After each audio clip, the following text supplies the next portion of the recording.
Hello and welcome to The Fool. I'm your host, Chris Amador. This series is dedicated to people I've met along my journey and to their stories. I've learned a lot from all of them, and I'm truly grateful. This is the first episode of Season 2. My wonderful guest is Sarah Chickee, entrepreneur, chef, chocolatier, wife, and, if that was not impressive enough, mom to 2 young dudes. She was raised in Windor, Ontario. If the city sounds familiar to you, it's because Stephen Colbert made it infamous by calling it the armpit of Canada. That did not stop Sarah. Her story and openness are inspiring and her energy is infectious. This was a marathon conversation and the time flew by. I am thrilled to introduce to you the woman behind Chickee's Chocolates, Sarah Chickee. Hope you enjoy the episode, and so it begins. Sarah, finally get a chance to meet and talk to you, hear your voice. And I actually saw you recording on LinkedIn, which is pretty powerful. Congratulations on that. What gave you the courage to do that?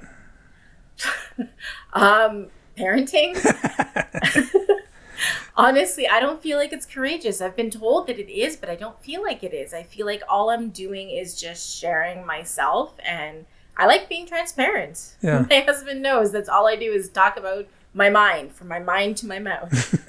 And how does that work out between you two? Is that something always works out, or just kind of has its... No. No? Okay. We're so polar opposites. I have to ask all the time, what are you thinking? Like, how was your childhood growing up? And these stories, and he doesn't tell me anything. And then after almost 12 years, I get stories from my sister, and I'm like, why don't I know that? How did I know you? Why didn't I know that you went somewhere on vacation? Right. He's not exactly forthcoming, but I speak my mind all the time. Wow. Okay. It sounds like it's a checks and balance thing. He's not forthcoming, but you are.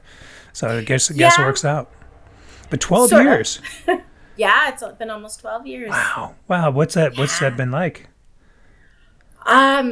It was a celebration after 7 years because now it became my longest relationship. Mm-hmm. And having kids changed things a lot. Mm-hmm. We don't do the things we used to do. We pretty much separate. As soon as the kids go to bed, we go do our own things because we're so exhausted from the day that we don't have date night. We don't do anything.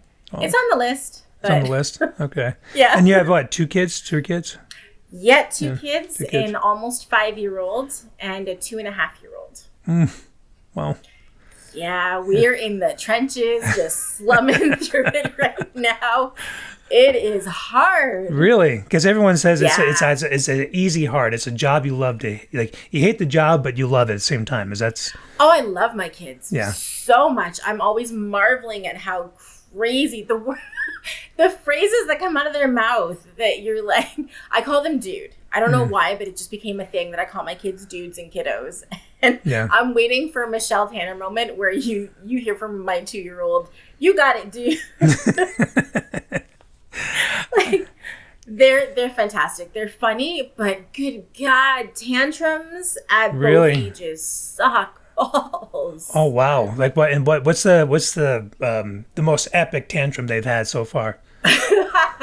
That would go to my almost 5-year-old. Okay. He's had many more years of tantrums. Okay.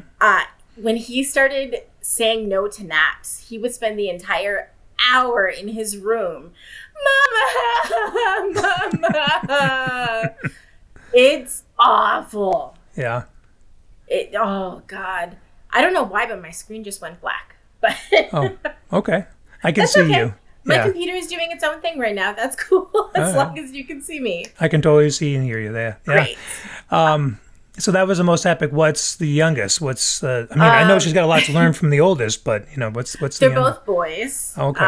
Which is fun, not fun, because they're physical. So there's a lot of dog piles that happen, which are really fun, but also a lot of elbows to the eyes, which also suck. So. Well, they're gearing you up to be a Thai boxer.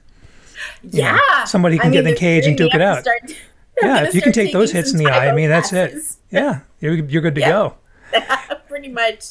And how has that been with during COVID, having 2 kids when COVID hit? In the beginning, hard, really, really hard. basically when COVID hit, I had just finished maternity leave. So I went back to work, and I was a chef in a daycare. So I went back to work. I had Monday off. I went Tuesday, Wednesday, Thursday, and Friday hits.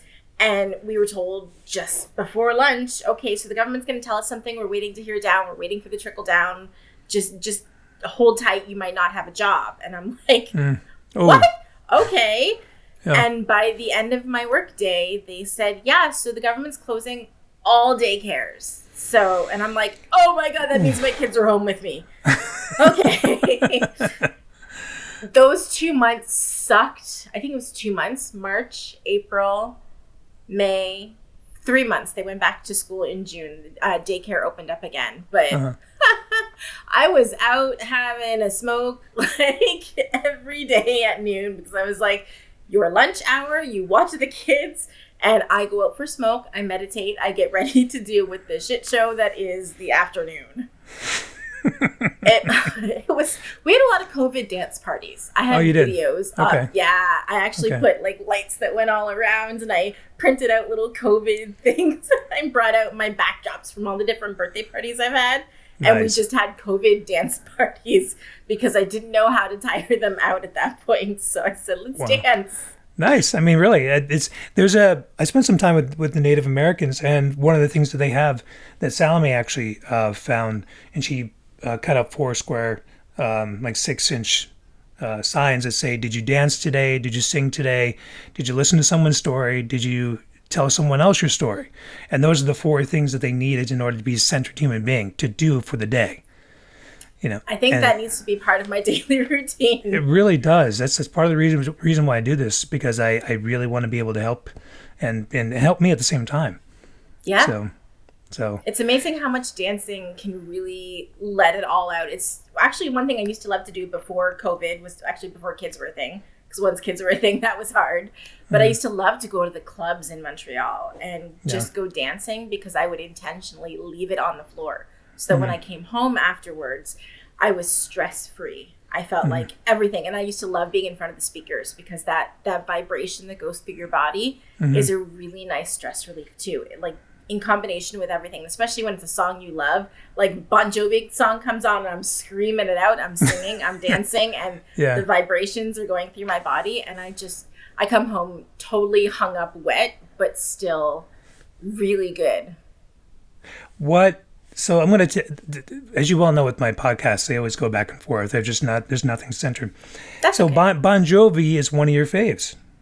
I have lots of favorites. Lots. Yeah. If you deserted island, you had to bring 10 albums with you, what would they be?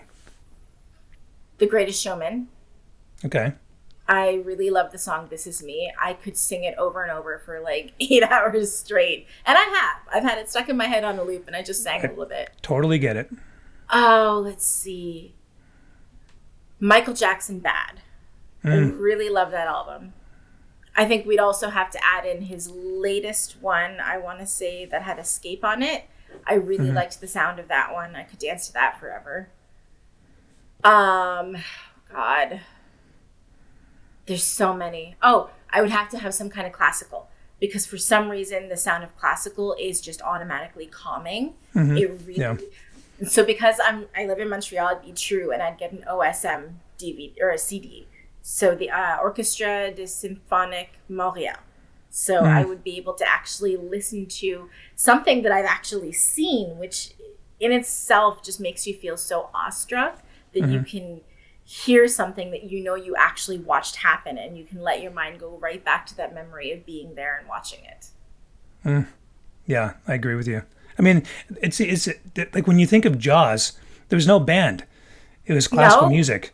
Yeah, and when you go near an ocean, what do you think? Boom, boom, boom.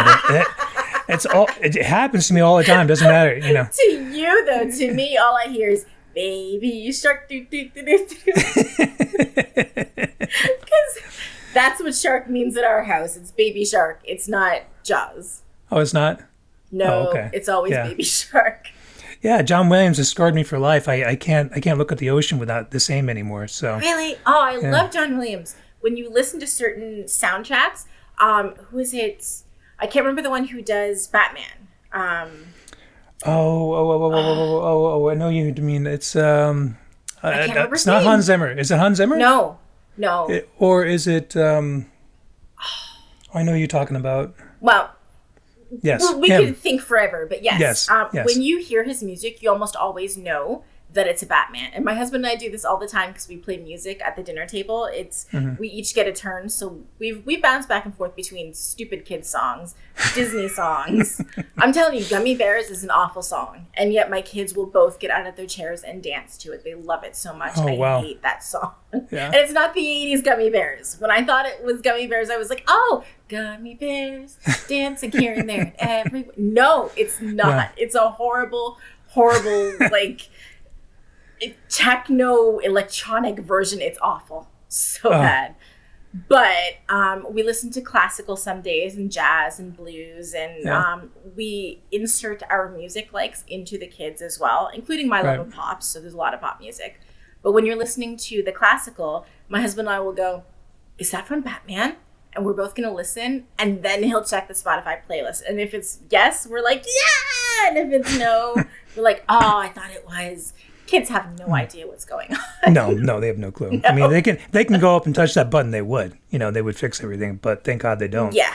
I know. There's a reason why they're little, because we can still control them at that point. For the most part. Well, yeah, of course. I mean, they're little balls of energy. What do you do with that? And it's like, okay, go in the corner and do something. No, okay. Yeah. Yep, pretty much. But when you were saying with the music and Gummy Bears and stuff, there are things that you do for your kids that you never thought you would possibly ever imagine. Now, I don't have any kids, but I have nieces and nephews. And when my nephew was, I think, 3 or 4, he was really into Blue's Clues, really into it big time.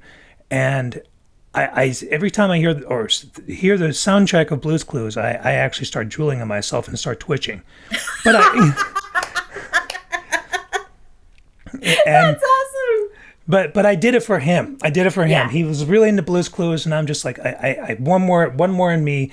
I'm gonna be like calling a therapist right now. But I kept doing it over and over for him. It's the things you do for kids. It's amazing. I know so many stupid. Right now, it's making Halloween costumes. I've decided that they are going as my youngest one still likes Disney cars. They both do. Mm-hmm. When I told my business coach that, he was like, wow, my kids like that, and they're like 17 and 18. I'm like, yep, it transcends all the way through. Disney always transcends. Mm-hmm. But the youngest one, I used a diaper box and created it and turned it into Lightning McQueen. Mm-hmm. So in French, they call it Flash McQueen, so we know it as Flash in this house, but that's because we're bilingual. Mm-hmm. But really, Lightning McQueen, I kind of made a box version of it so my kid can just put it over him. So I'm like, regardless of whether it's raining or snowing or windy or whatever the weather's going to be for Halloween, this kid can wear his layers and layers and layers and put it over top, and he's good. Yeah. The other one is Wally. So I had to create a diaper box Wally thing, which was not the easiest thing in the world. And I'm going as Eve, but I'm making mine more like a fangirl kind of thing because I don't want to put a paper mache ball on top of my head. So I'm just making it work somehow. And that's what I do for my kids often, actually. It's not just Halloween. I'm able to flex my creativity the same way as I was as a child in living through my kids to do painting and drawing and listening to music. And I wouldn't say it's the best thing I've ever done for them, but it's definitely fun as a parent. I really enjoy it. Now, you said you're bilingual, obviously growing up in Montreal. So am I saying this correctly?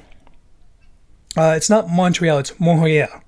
Montreal, yes. Yeah, okay, cool. Because I unfortunately, I have dyslexia, and I look at something, and especially French, forget it. I take an axe to that, unbeknownst to me. It's not. Oh, so do I. I did not actually grow up in Montreal.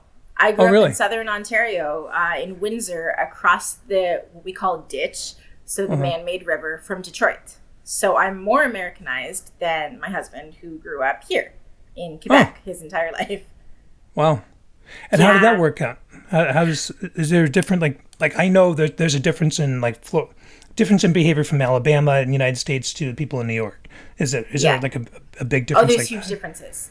Really? When we got married, I was not allowed to take his name. Here in Quebec, it is it's not a law. You cannot actually get married with your spouse's name. You have to be married for 5 years and then petition the government to change your name if you want to. Why is that? I guess somewhere in the 80s, women were like really pissed off that they were required to take a name. It wasn't a question. You couldn't say, oh, I'm just going to stay with my name that I was born with. That's cool. We can be married, but I've got my own name. They decided that they said, no, because it was a law that they had to take their husband's name and women were pissed off about it. So they made a law that says, nope, you're just not allowed. You're going to stay the way you were born. You're going to stay the way you were born. You're just married. That's all. So it was a shock to me. And people kept saying, go in Ontario and get married. I'm like, no, it has to do with where you're residing. So my residence determines whether I'm allowed to or not. And because I lived here, I was not allowed to change my name, which turned out to be fortuitous. Like when I got married, I had grown up thinking you always change your name because every woman does change her name. Right. And then I was forced to stay with my name that I was raised with. And I'm like, you know what? It is better. If you Google Chickee, there's not that many Chickees that come up. All of them are related to me. Like, there's not that many. Yeah. So it turned out to be fortuitous. I'm okay with it. Yeah. I kind of, I mean, if it should be up to the person that they want to have their name changed, just like you said, it's fortuitous. But yeah, why take my name? It's like that's your name. It's like you're not property. Yeah. You know, and that's what initially what it was for. It's like the you ever hear about the rule of thumb? Yes. Yeah, and the origin behind it. It's like people say it. It's like you really don't want to be saying that. You really don't want to be talking. Saying that. It's for those who don't know the history behind the rule of thumb. It was legal to beat your wife in the States, and I think it was over 100 years ago. I think. Yep. That was a law, and what they did was women are getting broken bones and really bruised and battered pretty bad.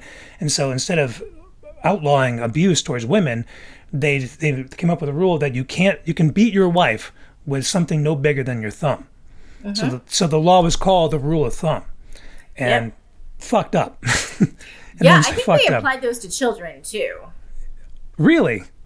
God. Yeah, especially knowing that my mother was born in 1950 and thinking about the time frame of the way that you disciplined your children, I feel like that played a role in it as it was. I mean, can you think of, say, 1910 and your child gets out of order and you're pissed off about it and you just whack them? Would anybody really say anything? Oh, no. They didn't do it with me.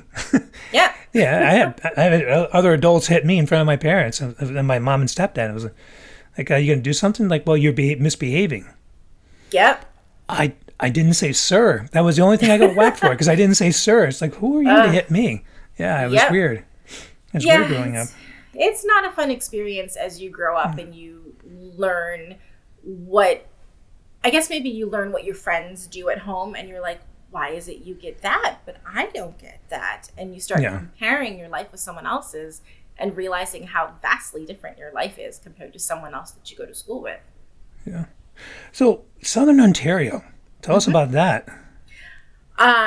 Windsor is known by Stephen Colbert as the armpit of Canada.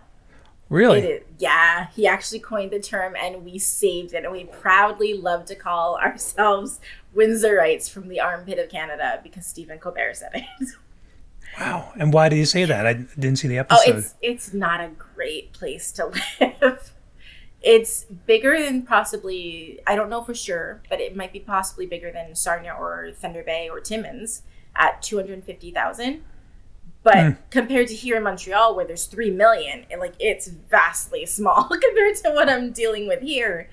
But people are very old-fashioned. Everyone knew my grandparents. Everybody. Anybody knew that I came from that family. Everyone knew that I was a twin because they probably went to elementary school with me or high school with me or college with me.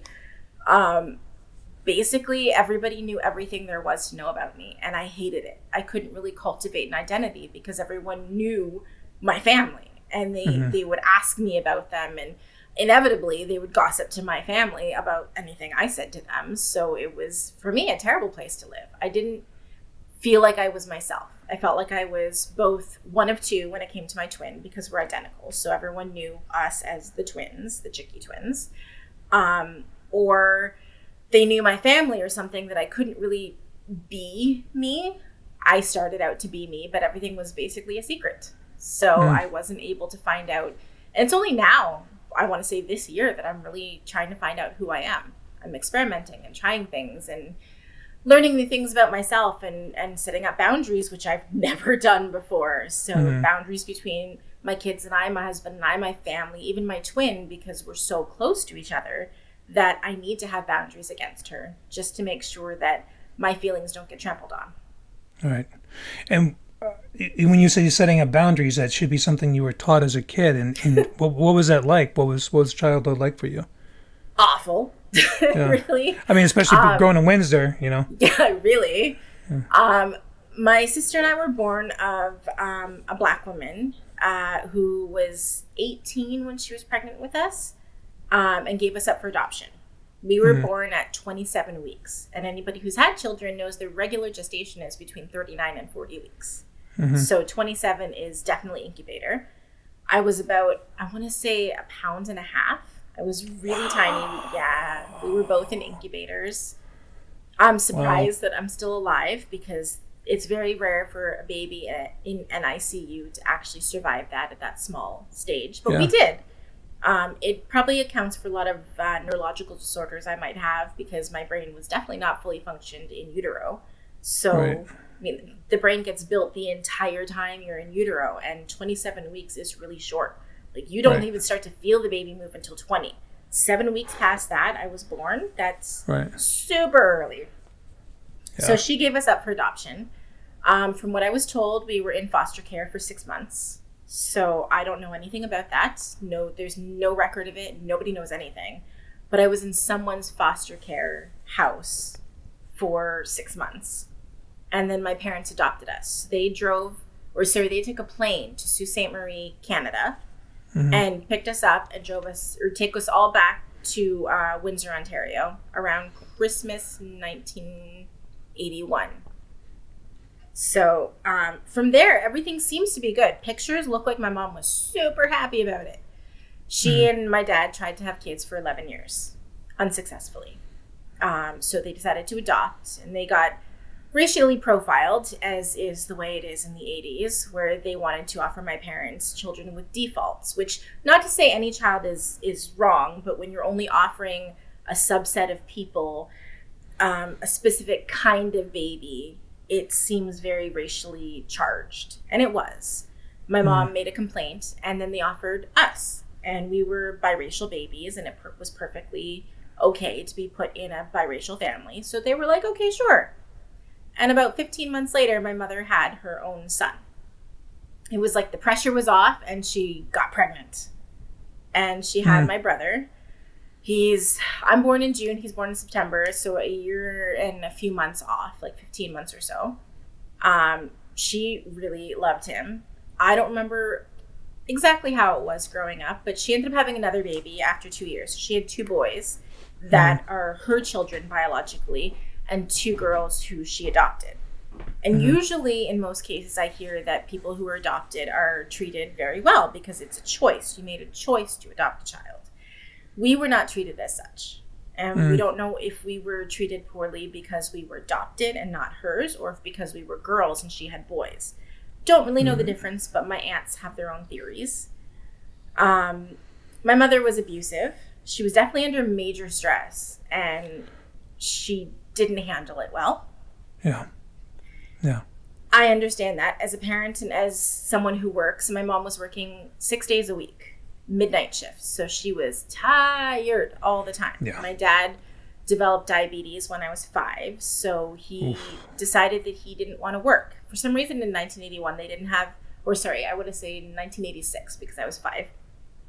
They didn't have all the information about diabetes. So he somehow thought that he could never work again. And he had severe depression and anxiety, and he was on lots of meds, and he pretty much didn't do anything. We grew up where my dad was there in the house, but he wasn't really a present parent. And as a woman to a woman, it really sucks for my mom. Like, that must have sucked so hard to raise 4 children where you're the breadwinner, and then your partner isn't even doing laundry or cooking or dishes or going on school field trips or doing anything for the kids. My dad was so depressed. He was in this bubble of depression. Right. It's so, I mean, for my mom, I get it. I've snapped at my kids, but she snapped a lot and way too hard, and way too violent, until one day in elementary school, my sister went to school with a bruise all the way down her thigh, and a social worker noticed and called child services.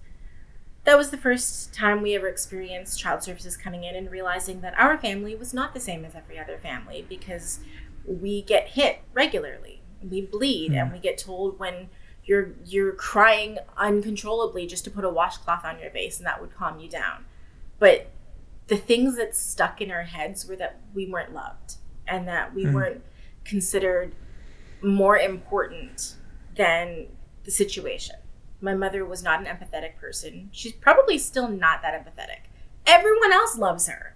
Everyone speaks so highly of my mother, but she's a narcissist. She's got two faces. She's got the face that she shows everybody else that is nice because she's genuine. Yeah. But then she's got the face at home when she's stressed out and can't deal with it and just loses her shit.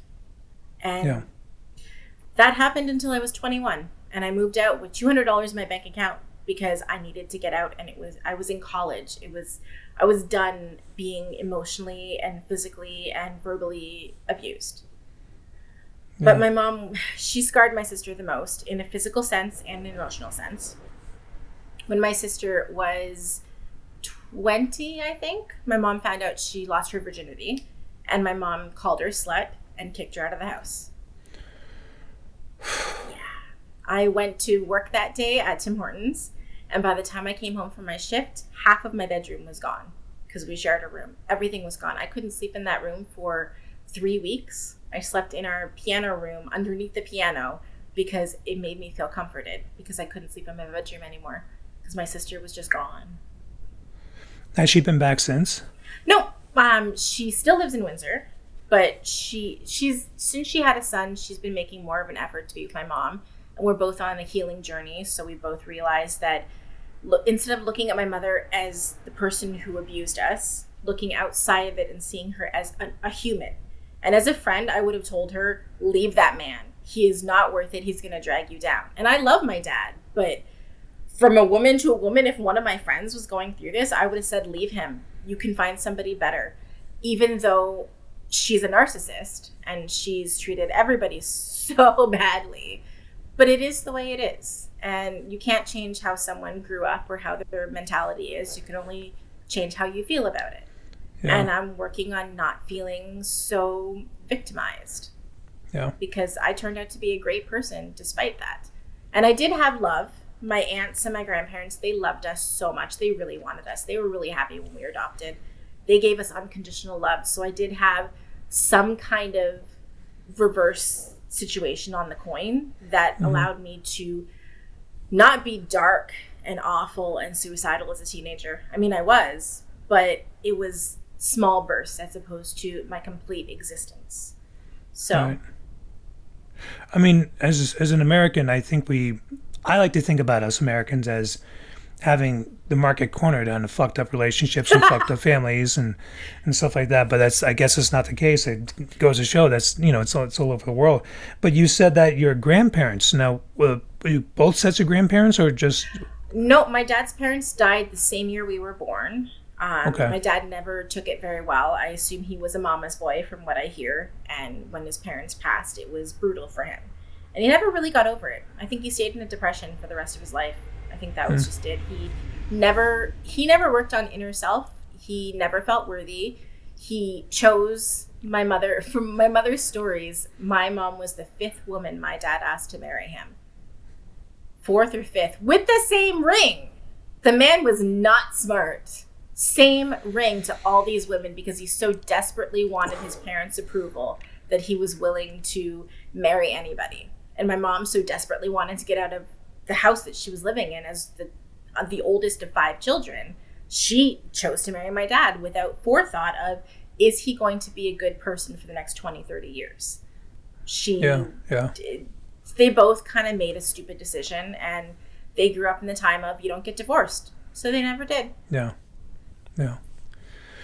I mean, I remember there's a Happy Days show that I grew up on TV. TV was basically my mom and my dad. And So Happy Days episode where there's a woman who was very hesitant to say that she was a divorcee, and because of the stigma that she would get because it was her fault, Yep. And it may not have been there might have been the abusive husband, the lying, the cheating husband, but no, what did you do that made the divorce happen? And Yep.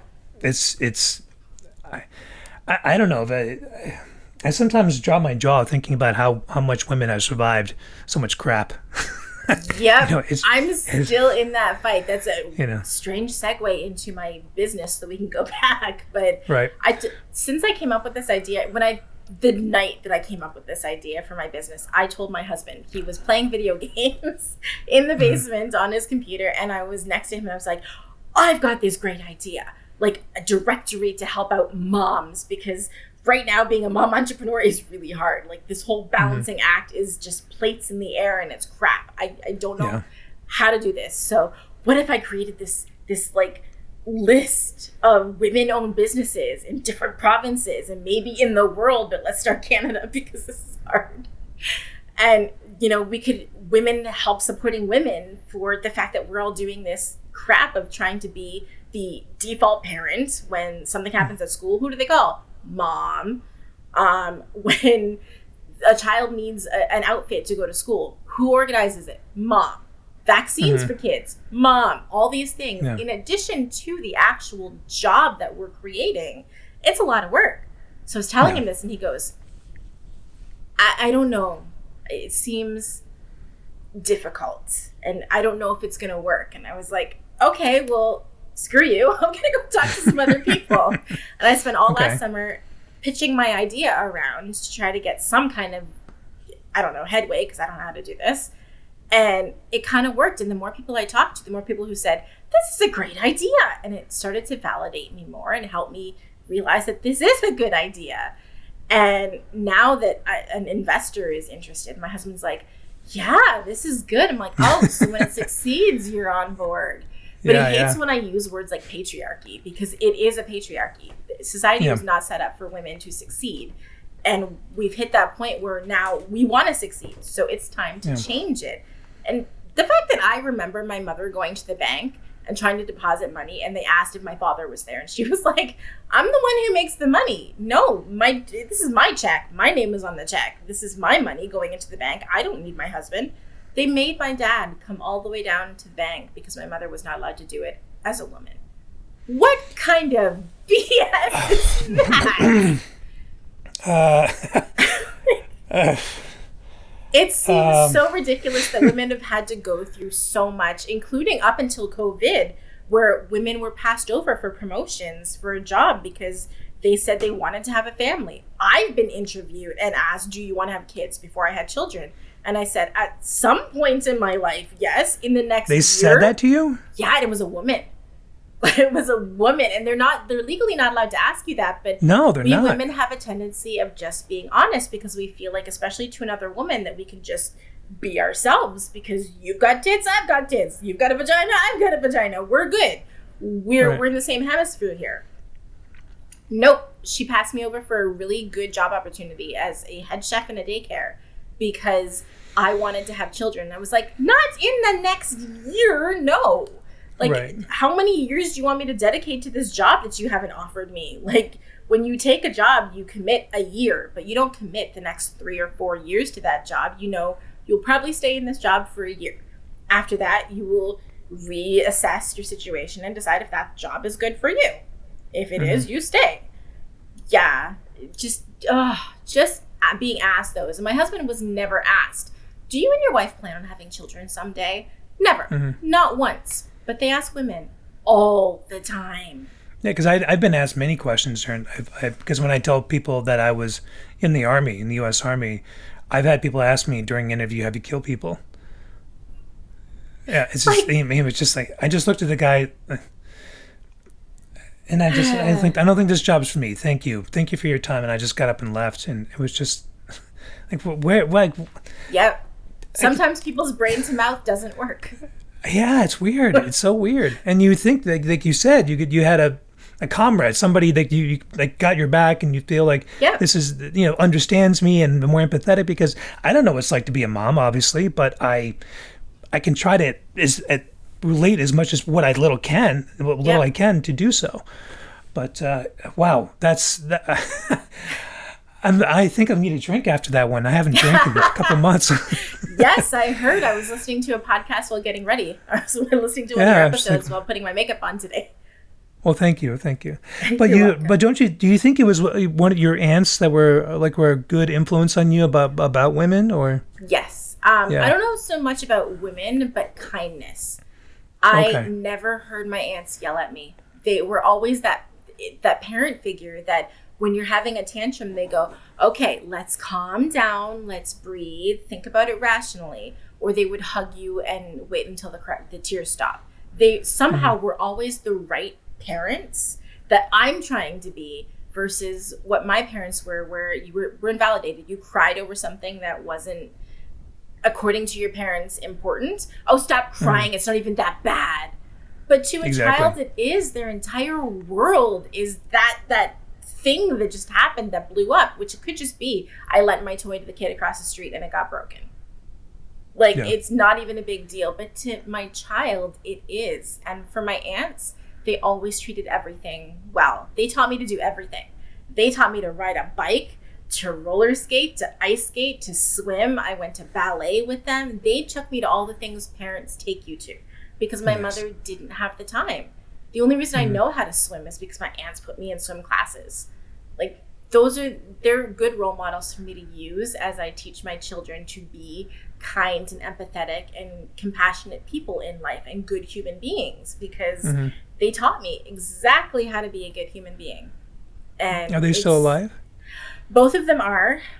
When I go home next month, I will visit with them, but I'm super terrified and I pray all the time, please don't let me lose one of them because I already had enough losses this year. I do not need to lose one of the matriarchs for my family, despite the fact that I just lost my grandmother.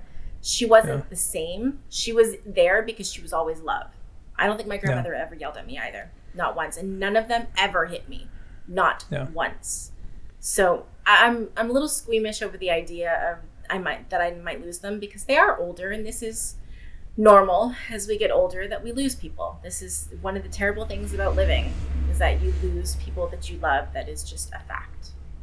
How old are they? They're both in their 60s. I want to say 67 and 65, I think. Okay. Yeah. But I mean, they're both quite sick, and it is. Are they? Yeah. But the one that I really adore, the one who was my decision to moving to Montreal, she's survived breast cancer. She's been through chemo and radiation. She's had a stroke. She had a baby at 46. So my cousin is now in university. But she was a much older mom, and she had her stroke when her daughter was in elementary school, and she just wanted to be able to climb those stairs to get into the auditorium to watch her daughter graduate from elementary school. That was just a hope. And she's gone so far. She's been through so much. COVID has me scared for her because I'm worried that her immune system can't handle getting sick. So I'm just praying all the time that I don't lose her in 2021 because I've already lost 3 people. So 2 questions I have for you right now, because we're definitely going to get back to your business. What's been COVID like in the last year in Canada? Because I hear various different things, like they've shut down, like they had homeless systems set up and then they got rid of that. And I think Canada's divided into 5 provinces. Is my correct? Nope, 13 provinces and territories. Okay, there you go. So it's really broken up quite a lot. Yeah. And like the west side, the east side, which is kind of your French Canadian, and then you have your east side, which is kind of your not French Canadian. I'm not sure how this is. Yes. So you've got Vancouver on one side and Quebec on the other, really. But you can't be president of Canada without having to speak French, correct? That's right. Justin Trudeau is bilingual, yes. Okay. So how, if you had to grade the government on COVID for all the provinces and throughout Canada, what would you give it a grade? I would say C+. We did pretty well. We're not as great as New Zealand. New Zealand cracked down. Everybody's good. They've had their ups and downs, but they did pretty well. Canada did pretty good. Windsor sucked. I'm terrified to go back home. There's a lot of anti-maskers apparently in Windsor. I luckily live in the suburbs of Montreal. Like, I don't live in the downtown area, but I hear there's a lot of anti-maskers in the downtown area too. So I'm super glad that I've been stuck in my suburbs where I feel safer because everybody around here follows protocol. It was difficult through all of Canada. My dad passed due to COVID because he lived in Windsor, and somebody literally was 6 degrees of separation. Someone was around one of the nurses in the nursing home who herself was being careful, but she must have been asymptomatic, who brought it in, or a guest, but I think the people visiting, I don't think they were allowed to come in because I wasn't allowed to visit. So I don't think anybody was coming in except for people who worked there, but through someone else, someone brought it in. They lost so many people in that nursing home, including my dad. So many. Like, I was supposed to talk to my dad Christmas Eve, and that week they wouldn't let him out of his room. As of January 4th, he got sick and went to the hospital, and as of the 17th, he passed. Like, it was like that. And what was that like for you? Awful. I'm still dealing with the grief. It's still hard. I mean, it's not even been a year yet. And the fact that I lost my dad, who was my favorite parent. My dad may not have been a great parent, and he may not have been a great husband, but he never hit me. He's not a great father in that sense when you think of watching your spouse beat the crap out of your kids and not stepping in and doing anything. So really crappy for that. But he did take ownership in his end of life. He had dementia, so he didn't always remember everything. But according to my sister, who spent a lot of time with him, he took ownership of the fact that he was a terrible dad, in the sense that he never stopped her from doing what she did. But he was still my favorite parent because he didn't hit me and he didn't yell at me. And it was hard to lose my favorite parent because everybody's got a favorite. Much like every parent has a favorite child, every child has a favorite parent. You have somebody who's less bad than the other one, or more fun, or more relatable, or something. My dad was those. He was a compassionate man, and we got along very well when it came to fair versus not fair within the world. He was very good about that. I'm sure he would have been very proud of me. Oh, I hardly know you, and I'm proud of you. Thank you. Oh, there was one thing I wanted to talk about before we get to my business, as I'm looking at the time, and we have 15 minutes. And I told you that I was going to be vulnerable about this, and it's not just about the abuse, but I have a whole advocation for women that started in a very unconventional way. When I left Windsor, Ontario, I moved to London, Ontario, and then I moved to Guelph, Ontario. But when I lived in London, Ontario, I was having a hard time finding a job because I'm a chef, but there's many chefs, there's many cooks, there's many people who are willing to take bottom pay because it's a job. And there are many people who, like myself, are not willing to take bottom pay and not willing to, I don't know, sell expired milk in your diner. Because I was working in a coffee shop, and I got right up into my boss's business. And I was like, we can't sell this milk. It's over a week expired. We can't. You have to take it off the shelf. You have to put it in the back. Like, we cannot. It was a whole thing because she was barely making above water. So she didn't care to explain to her employees, hey, by the way, we're barely making money, so we're going to try to flip this around. I've never been a dishonest person in that way. And I was like, no, this is not what the food thing says. This is not what the health board says. We cannot do this. And I lost my job. So then I was looking for something else and couldn't find anything in a timely manner to pay my rent. So in my old life in Windsor, I was a fetish performer, which is probably going to be another topic of conversation as I'm looking at the time.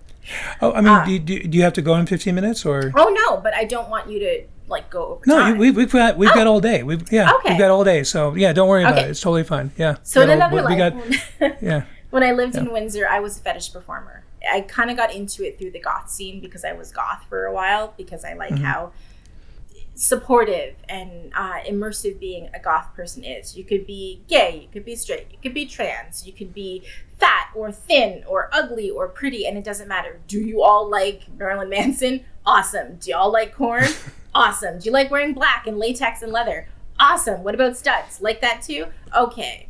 And we all, there's lots of people who now I'm still friends with. I was 20, so 20 years ago, making friends with these people that them being accepting allowed me to explore and learn about myself, because I had just moved out of my parents' house, so I didn't really know anything about myself. So I ended up joining this group from Detroit called Chaos Productions, and they did it's like circus performing, because we had people who did bed of nails, we had fire breathers, I was one of the models who just kind of did whatever. I learned how to belly dance, and I did that for a show in Detroit. Like, I did a whole lot of stuff that just allowed to be free in a fetishy, sexualized way, which surprisingly enough, Montreal has a fetish weekend. So, like, we've got Montreal has a huge scene. Our gay village is huge, and we have so many male and female strip clubs. My favorite places to go are the gay dance clubs, because none of the guys want to hit on me, so I can just dance. It's really great. Nice. But it's usually held in that area, and it's almost every year. I don't know what happened since COVID, but I've gone 3 times, and you get people who are dressed head to toe in latex. You get big horses' heads, like people. There's a guy that was in a big latex bubble that you had to like take a vacuum to fill in, and his head's just sticking up over this like balloon kind of thing. It's crazy. There are people who are being hung by ropes. There's people being spanked in random places. I've seen people being hung by their skin, but not at the fetish show. I saw that when I was in my 20s. Right. Oh, like the Sundance thing where they put hooks in their skin kind of thing, or yes, yeah. I have pictures. I was going through photo albums trying to find pictures of my family, and I was like, God, I have a lot of pictures of shows from my 20s. A lot of blood streaming down people's arms with hooks stuck in their arms, and somebody who had one here, and he was like lifting things. Another guy who I think is still my friend on Facebook literally lifted weights with his nipples. He literally hooked these I know. I'm like, I breastfed. I would not be lifting weights with my nipples. Like, I was exposed to a lot of freaky things, like, because it was freak sideshow stuff, which I loved that group of people, and I'm still friends with them as we've gotten older and our kids have gotten older, and ailments of being old, like, can't do this anymore. I can't even dance in my shed for like a 5-minute song, and I used to dance all night for hours. I don't know how that was my body, because this body does not like doing that anymore. But, when I needed a job, because I'd been through all this stuff, I thought, okay, I don't want to work in a massage parlor, because technically that's illegal. I don't want my massage parlor being raided and me not having a job. And the idea of massaging people to get them off just seemed really sketchy. Like, it was not my favorite idea. So I thought, okay, what are the 2 jobs you can do with no experience? None. You don't have to have a resume. You only have to have a license. So I chose to be a stripper. Okay. It was good and bad. I learned a lot about myself. It took me almost the entire night, my first night, to even get on stage. I was so scared. I was so scared. The DJ and I became really good friends, and he kept saying, "Are you ready yet?" No, I'm not ready yet. It's just the terrifying. It's one thing to go up in front of a school when you're a cheerleader and do a routine with your group. It's a completely other thing to get on a stage with bright ass lights with men around you and take your clothes off to songs. No matter how confident you are, you still have to psych yourself up, especially the very first time. So it took me a long time. My personas had changed from the beginning to the end. I chose violet in the beginning because purple's my favorite color. I mean, as you can see from my hair. Love it myself. It's my mother-in-law's favorite color too, so my sister-in-law quite hates it. But it's my favorite color. There you go. And so I thought, okay, let's go with violet. Let's use my goth persona. Let's dress up all in my goth clothes and use that. And it went well, but I didn't quite know what I was doing for many reasons. I was not a hustler, still not a hustler at all, at all. But I didn't know how to sell myself, because I like to talk to people and I like to get to know people. So I would talk with somebody for like 6 songs. They'd be like, so I'm not going to spend any money on you, just so you know. And I'd look around, not see anybody, and go, that's okay. This beat's sitting in the DJ booth, just doing nothing. So I'll chat with you. I did not make money. I didn't know how.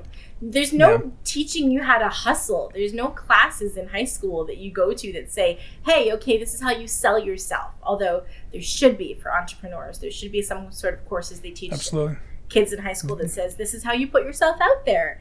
And you sell yourself to someone, and whoever's meant to be will just gravitate into your field. Works for me, but didn't work as a stripper. Right. But my confidence in my body was at an all-time high. I had just been cheated on and broken up with, and I thought that I was, he and I have talked about it since we reconnected through social media and talked about it, and I have closure with all my ex-boyfriends. Oh, wait, sorry, except for one, the last one. That was not a very good closure, and the poor man probably hates me so much. But I needed to find out that I was fuckable. Essentially, like I felt that being cheated on meant that I wasn't pretty and I wasn't worth it. And being a stripper gave me more validation than I've ever actually had. And I'm striving right now to get back to that body confidence that I had then. Because having 2 children and what that does to my body, and being 40 and what that does to my body, has lost that confidence. So I'm like working my way back there. Wait, you're 40? I am 40. I was born in 1981.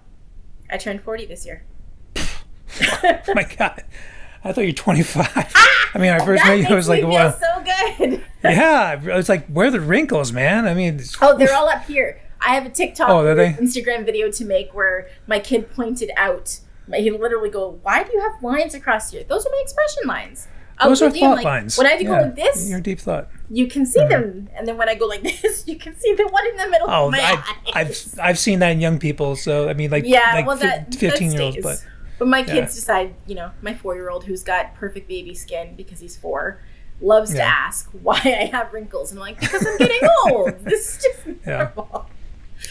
But so being a stripper was interesting. It took me on many journeys. I met lots of kind of people. I met lifers who were there, who were already in their 30s, who'd been doing it for a long time, and who had a gimmick, because in the 80s or 90s, there was a specific gimmick. I learned that private dances or table dances used to have a box. They used to literally carry a soap box to the person at the table and stand on it to do a dance. So they were like this much higher from the ground.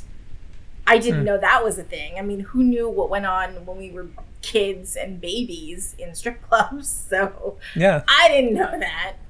But I met some really worthwhile people. I'm still friends with some of them. It's unfortunate that cell phones didn't exist in that time, because I have no idea what I looked like. I had no idea if I even had skill. I only know what it felt like to be inside my body doing what I did.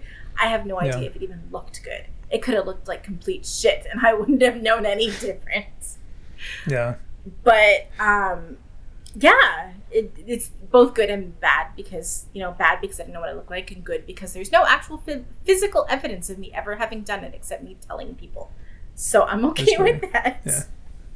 I've only it's funny. I've only been to a couple of strip clubs. I'm not really into them. I mean, I know I'm a super weird dude. My husband isn't either, which puts a cramp in my style, because I have a pole collecting dust in the garage, and I keep thinking, okay, well, now that I've had 2 kids and I'm done and I'm sterile and I'm working my abs back to where they used to be, I'd like to take a pole class. So last week I started searching, and I started posting on Facebook mom groups, who owns a strip club in Montreal that I can not only list you on my business so I get you press, but I can sign up to, so I can go to something that's an extracurricular. And my goal is to do that walk where their feet look like they're walking on air. Oh my God, I can just hear my abs screaming just thinking about it. Because you have to hold onto the pole here, way back here, so all these muscles have to be gripping, and then you got to use your abs to keep your legs up and slowly bring them down. Like, oh God, my abs just hurt thinking about it. Oh, it's like the flagpole sit-up kind of thing. Yes, yeah, except you're using, you're using your feet to look like you're air walking. And every time anybody does it, I'm like, oh, it's amazing. Like, we have a male strip club here that I went to for my bachelorette party, and a guy did it, and I was like, oh my God, like, how do people do this? It is Yeah. a goal. When I reach that goal, it will be announced on all social medias because I do believe in personal goals and growth depending on what you like. And it doesn't really matter what you choose to do because Right.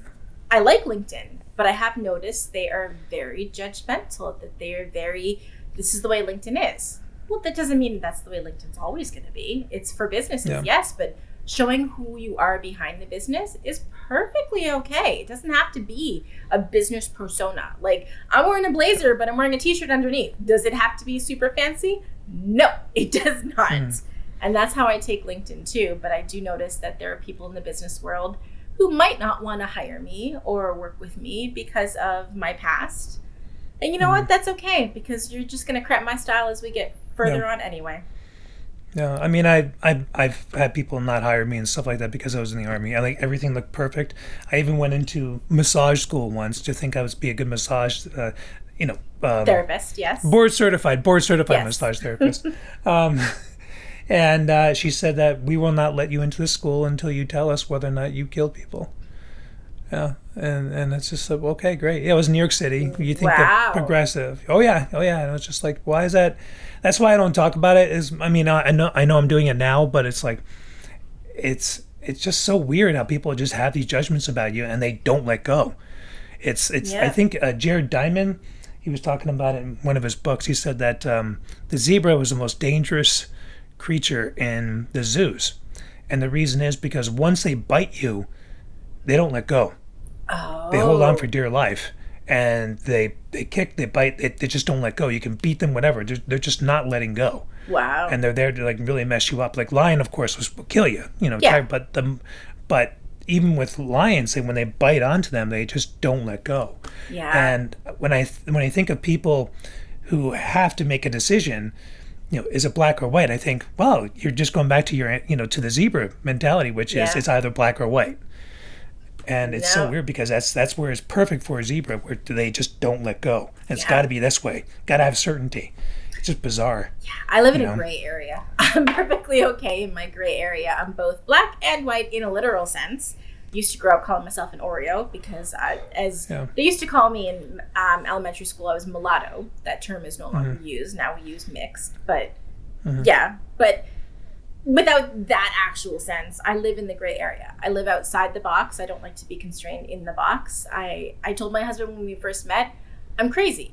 I'm not certifiably crazy, but I'm not a normal person. I'm not one of the people you would typically be friends with. And my husband was okay with that. And now he's seeing evidence. Now it's coming across with my entrepreneurial spirit. And I've got all these ideas. And I talk about, like, I'm on so many journeys with self-healing that I talk about a lot of stuff that he doesn't understand.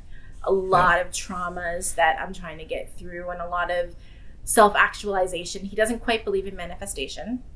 I keep telling him this house, like this right now is my youngest son's room. And it's one of the bigger rooms. When we viewed the house, it was one of the master bedrooms. Like each of the two people who lived here, one was upstairs and one was downstairs. And this was a master room. And there was literally a gun cabinet in the corner. And I was like, I have to imagine this as a nursery because this is what this room is going to be. It's the quietest room in the house right now. But like I thought of this and thought, okay, I don't want this to be the kids' room forever. I want to get bigger. I want to go into a bigger house. I want to manifest a bigger house. My husband's like, yeah, you're not making any money right now and I'm supporting us and I don't think that's going to happen. I'm like, well, as a chef, I never made more than 50,000.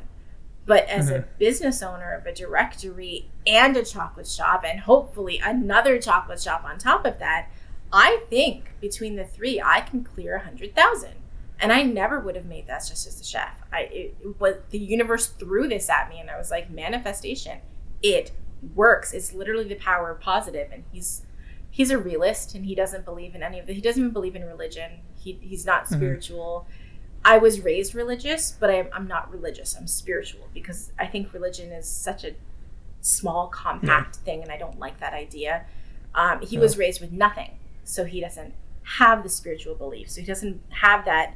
When I believe it, I'll see it mentality. He has the, when I see it, I'll believe it. And as his wife, that kind of sucks because I have to build my entire business on, I'm going to believe it's going to happen.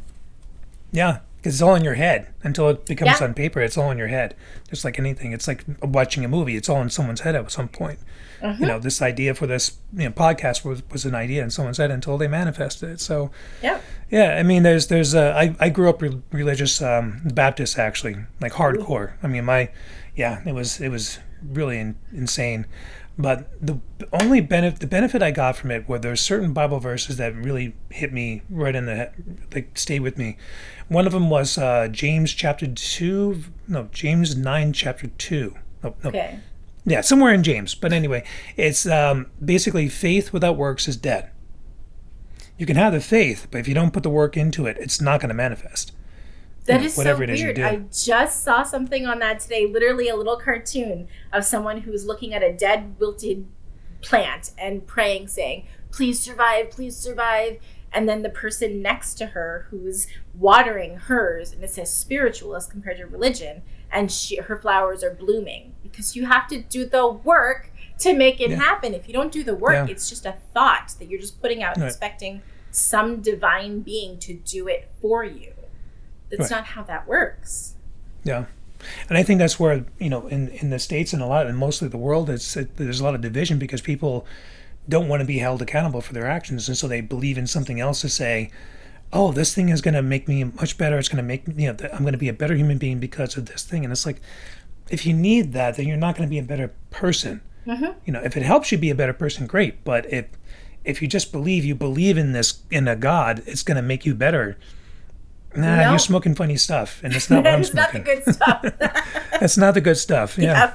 My aunt is actually, something else. The other aunt is actually like that. We had a discussion last week about my son and potentially him having a bit of neurodiversity, with me potentially having neurodiversity, and talking about how that works. And she goes, you just got to pray to God, Sarah. God will fix it. I'm like, no, God will send me the professionals that will help me fix it.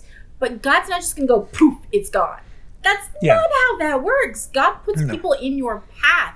If you're not paying attention, just like we call it the universe, you will get hit with that thing back again. I have had so many lessons come back at me because I didn't learn it the first time, or the second time, or the third time, until the lesson. Or the 100th time. But God does that. He gives you the tools to get there, or the people who are the tools, but not just miraculously. At some point, my son's going to be a better human. He's not going to be as difficult as he is now, but it will depend on whether he is neurodiverse and needs more help than what his teachers are giving him at school, because he's not neurotypical. But do I know that for sure? No. What I need is what I got, the prescription from my own GP to go to a specialist and have him checked out. God gave me that opportunity to have him checked out. God has given me so many things, and I've seen miracles. Like, I've had them happen to me, and it's amazing to think that when I moved to Montreal, it was because of a miracle. So, with the whole stripping thing, I had met somebody who I'd only known for a week. It was a cute guy that came into the strip club who didn't have any money, so he really wasn't paying for dances, but it was quiet, and he was my type. So I decided that I wanted to talk to him. I like nerdy guys. I'm really into guys with glasses. And he was shorter than I usually go for. So my husband is 6'2", and I'm 5'5", so he's much taller. But I like nerdy guys. I like guys with glasses. I don't know what it was that did that for me in high school, but that's my type. And so he was really cute. And we talked a bit, and he basically said, so, you're in a situation you need to get out of. My grandmother is sick in Montreal, and I have to drive back from Guelph, Ontario to Montreal. Whatever you can fit in my car, you can put in my car, and I'll drive you there, and you can stay with us until you get somewhere to, get something going. And before this happened, I used to go and smoke a joint and pray at a river in Guelph and say, I need to get out of the situation, God. I don't know what to do. Send me an answer, something, some sort of little bit of thing I can reach onto. And then this happened. And I was like, well then, I guess that is my sign. So I said yes. And I put my stuff in storage and whatever fit in this car, including my cat. I got into the car and I made him drive all the way to Windsor to meet my family in case he was a crazy serial killer. So at least saw his face and he wasn't just some guy nobody knew that I was doing this with. And we drove all the way all night into Montreal. And my life completely changed from that moment. I needed to get out of where I was, and God gave me the answer. And it's crazy when you have faith, how much actually happens to you when you really believe before you see. If I always tell people, like, is Tony Robbins, no, is Anthony Hopkins, is he a serial killer? No, he's not. He just but plays we a really believe good he one. is because he believes it. Yeah, because he believes it, and that's the kind of faith you have to have in something. That's like, you've got to believe it because no one else is going to believe it if you don't. You've got to have that insane amount of faith. Yeah, and you got to show up for it. Yep. And that's the other part of it. That's the whole part of this whole manifestation thing. But I was a realist like your husband for a long time, long time. But I get his point of view. But then I also know that when I was in that realistic state, it also gave me an excuse not to take action. Yeah. I'm pretty sure that's what it is at this point, because I've been in therapy for almost 4 years, and my therapist helps me through it. And it's not that he refuses therapy, but he chooses that, despite the fact that we have insurance for it, that he doesn't have time for it. So he's making excuses to not go, because I know that once he sees a therapist, he will see how his childhood affected him now, and see how he is now affecting our children, and that the chains are going to continue going. But when he's ready, he'll be ready. And hopefully I'll be around to see it, because hopefully it doesn't turn into anything destructive. But I'm hopeful. I'm very hopeful that one day everything will turn around and you'll finally see that manifestation is the way to go. That being positive and a glass half full kind of person is really going to improve your life. It's also great for your health overall. Yeah, so because the thing is, you don't go. Yeah, because people. There's a data study that actually negativity actually increases dopamine. Like you get a dopamine. Yeah. It's weird because when you think negative, it's like my stepdad he suffered from terrible depression, and abusive person and everything else. But his whole thing was negative. And so when I was doing some research, I was like, is that true? And sure enough, people negative and positive get the same effect, the same dopamine. Dopaminic, effect in that it gives them the same thing. But what gives people euphoric feeling is having that positive feeling, like, I got this, I can do this. Yeah. And you look at those people. I mean, they're right behind you. You don't know they're there, but you just know they're. You just have to look behind them right there. Yeah. But do you get along with your husband's family? I do, very much. They are amazing people. His mother was a survivor of child abuse herself, so she flipped things around as well. But from what I hear, she used guilt a lot. And I'm trying to also not use guilt, because it's too big of a thing for a child to comprehend. To be able to say to my child, like, for instance, you'll probably never see it, but there's a scar here that didn't used to be there. I was in a Business Connect Zoom call, and my husband put the baby to bed. So my 4-year-old came to visit me. And I think he was 3 at the time, and he wanted to use my phone, and my phone timed out, so the screen went black. And he had no idea what to do. So he got really mad, had a tantrum, and threw my phone at me. And I have video of it because I was recording this Business Connect. And he throws the phone at me, and it hits me here. And I'm like, ow, and I just thought that it hit my teeth, until I take my hand away and there's blood on my hand. So now I have to stop the meeting and go and check, and he cut me all across here. And because your upper lip, you have to talk. I mean, it's not one of those things that you can put a butterfly bandage on and it's okay. You have to talk. So, like, it kept moving. So now it's a scar because it wouldn't close. So now I try not to guilt him too much, but sometimes when he's throwing things, and I go, look, this is what happened when you threw things. We don't throw things. Like, Mama used to have a perfect upper lip, and now I have a scar across my lip. Thank you. You got to do what you got to do. I mean, if guilt is going to prevent them from putting their finger into a socket, go for it. Yeah, they don't listen when you say that. Like, if you put your finger in the socket, you'd feel this tingly, buzzy, painful feeling up your arm, and it could be very bad. It could be okay. I've been electrocuted a bunch of times.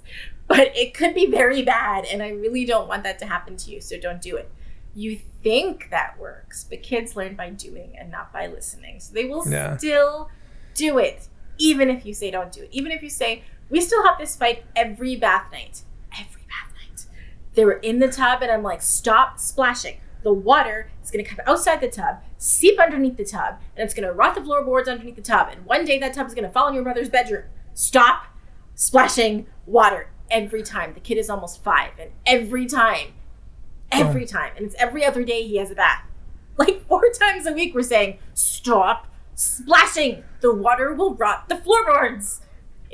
Kids don't learn when you tell them anything. No. They don't listen at all.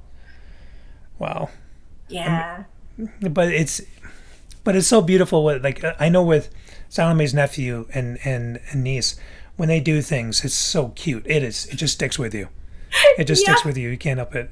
Yeah, my 2-year-old is banking on that. We decided last night for bath time that my 2-year-old, he's splashing, and I was like, stop splashing. And he looks at you, and then he goes... And you're like, oh my God, you're going to figure that one out so quick that you can manipulate anybody with the cuteness of your face. Oh. He knows it. You're dead. You're dead. You don't have a chance. No, because I'm not quite immune to it. I know when he's playing me, and I will call him on it. Even though he's only 2.5 and he doesn't quite get it. I'm going to see this play out. He's going to be that 13-year-old that goes, but I didn't do anything, Mama. And of course. Like, but I can see it already happening. They're going to learn how to play me, and sometimes I'm going to let them, and sometimes I'm not going to let them, depending on the severity of the situation. So when you moved to Montreal, that's when you became a chef and you became a chocolatier? I was a chef since 2002. I right out of high school, I went to culinary school.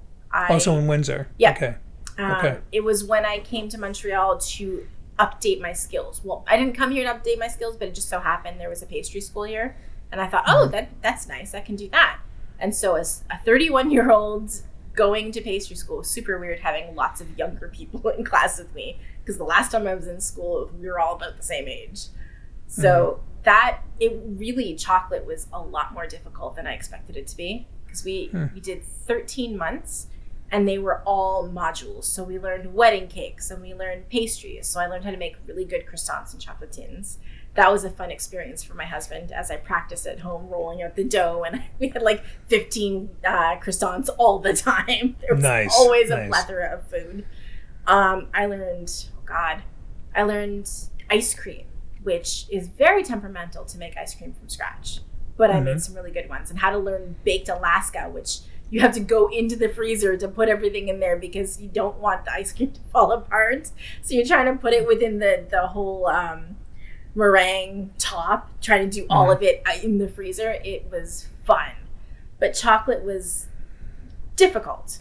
And I still cry when I don't get things right. It's still part of my own mechanisms where if I don't feel like I'm good enough, I will start to cry. And it hasn't gone away. It was from childhood and it just kind of stuck. So I was in school and I'm looking across all of the tables and everyone is on the next stage. And I'm like, why isn't this tempering?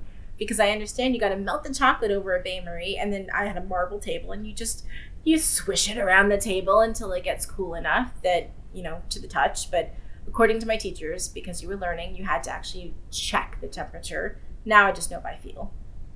Scoop it back up, put it in the bowl, warm it up just a little bit to make it tempered. I couldn't figure this shit out.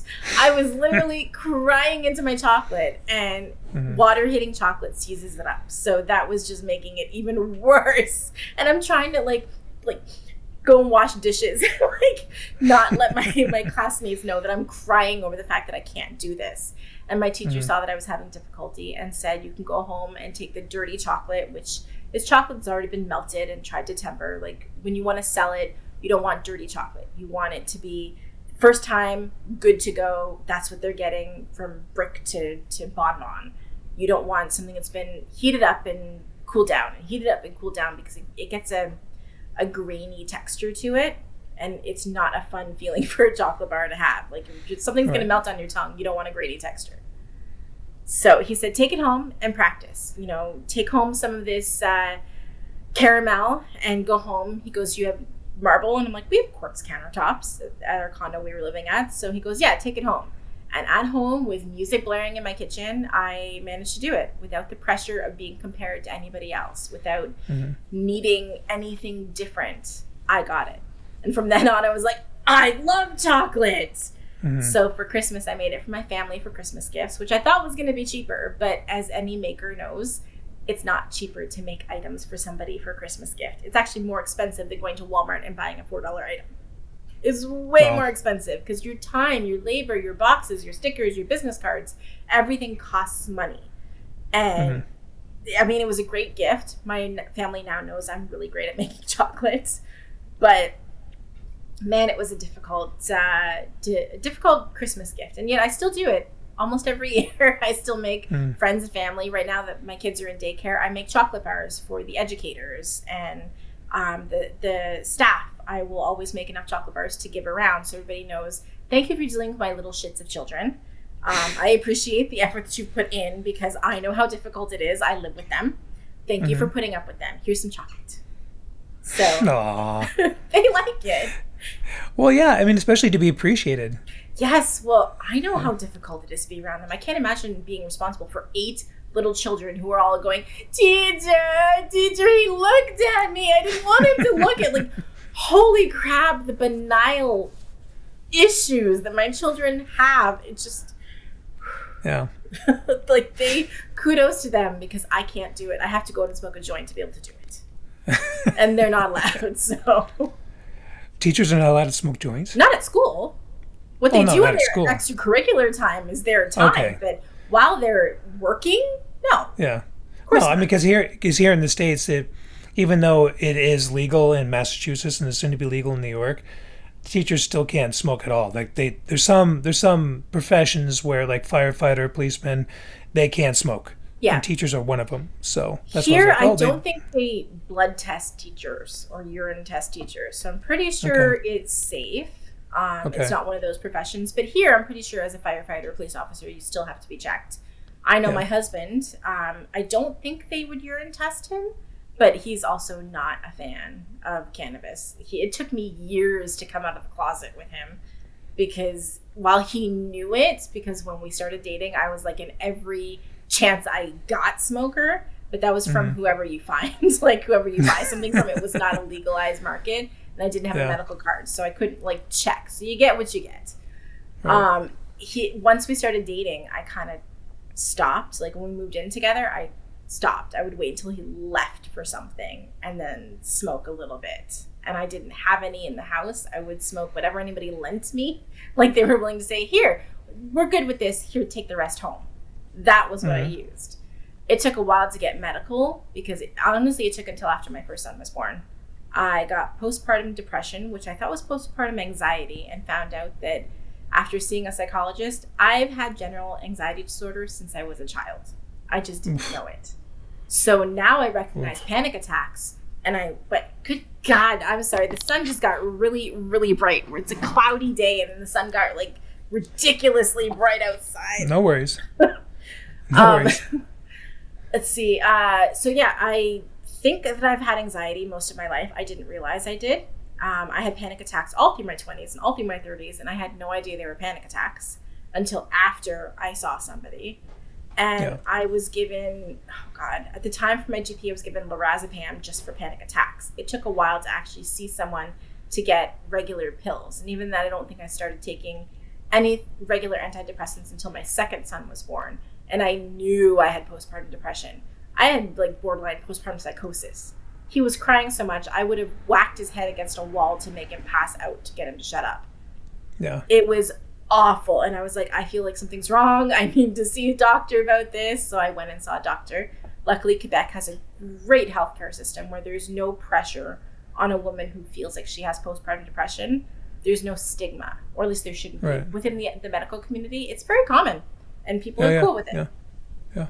So I got put on antidepressants, and through a mother's advocacy group for marijuana, I was able to go to a clinic because my own GP refused to recommend it. She didn't say no because I'm against it. She said, as a doctor, there is not enough evidence to back it up, so I can't logically give you a prescription for it to go see somebody. But anything natural you're willing to do, I'm okay with it. So I did go to see, I've been to see an osteopath, I see a chiropractor regularly, and I was seeing, they call it an acupuncturist. So she was willing to write prescriptions for all of these, just not the cannabis. So when I got my medical card through an advocacy group, I've now been experimenting on what works for me and what doesn't. And I keep a journal because sometimes you try something, you're like, oh my God, my heart did not stop racing. That was really awful. I never want to go through that trip again. You write it down. And I've actually given away grams of stuff because I was like, I can't. If it's the last thing that's left in my house, I don't want to be smoking it. It makes me feel awful. So just take it. Take it. I don't want to deal with it. Right. But yeah. So, two questions about weed, then we'll move on. Yep. So is the weed better now that it's legal, or was it better before when it was illegal? I think it's better now that it's legal. I think now knowing, I mean, it's not like I did just buy from the government stuff because I couldn't find the right strains in my licensed producer. But I went through what we call the SQDC, Société de Québec something cannabis. I don't know what it stands for, but I just ordered from them. And weirdly enough, I tried Pineapple Express and it doesn't really do for me what it does for everybody else. Like, I did not notice. It seems more like a sativa than an indica. It doesn't make me as tired. I thought it was going to be like a glue, and it wasn't. My mind didn't race, but I did come up with some great poetry because I was really open and available. Nice. But I don't know. I think the legalized is better because you know what's in it. Because when I was buying from regular street vendors, I had one when I lived in Guelph that was full of mold. But I did not have money to replace it. So I accepted what was given to me and smoked weed that had mold. And you could see the mold inside. They clearly didn't dry it right. But I accepted it. And I keep thinking now, what did that do to my lungs to smoke mold? But I don't have to worry about that in the legalized market. Now everything is so controlled, while it's minus because I would like to get into the edibles market. So it's a minus side that it's so very controlled because I can't get into it just yet. But it's nice to know that the flour that I buy is fully controlled, that I know that it will never have mold on it. It will never come with bugs in it. It's always going to be in a nice childproof case, which is great because I know that no matter how high I put it, if my kids still want to climb on top of boxes to get in somewhere, find it. They will. Yeah. But I know that they can't get into it, which makes me feel better. I was just going to ask you that the second question about weed. So you want to throw your hat into the edible market? I do. I've tried some. Like I used to make gingerbread cookies for friends. I used to buy hash and make it into butter. And then I've tried it with chocolate chip cookies, which I've tried peanut butter cookies, also But gingerbread is better because you're adding in your extra cinnamon and your cloves and your nutmeg and your extra flavors that make it gingerbread-like, but it masks the smell and the flavor of the decarboxylated cannabis. Because even when you're using hash, I would buy hash bricks and I would still grind it up and put it in my butter. But I didn't know what I was doing. So it wasn't for dosages. Like I'm not selling it. So it was literally just, you get what you get. If it's good, it's good. If you need to eat 2 cookies, you need to. If you need to eat 1 arm of a gingerbread man, then that's what you do.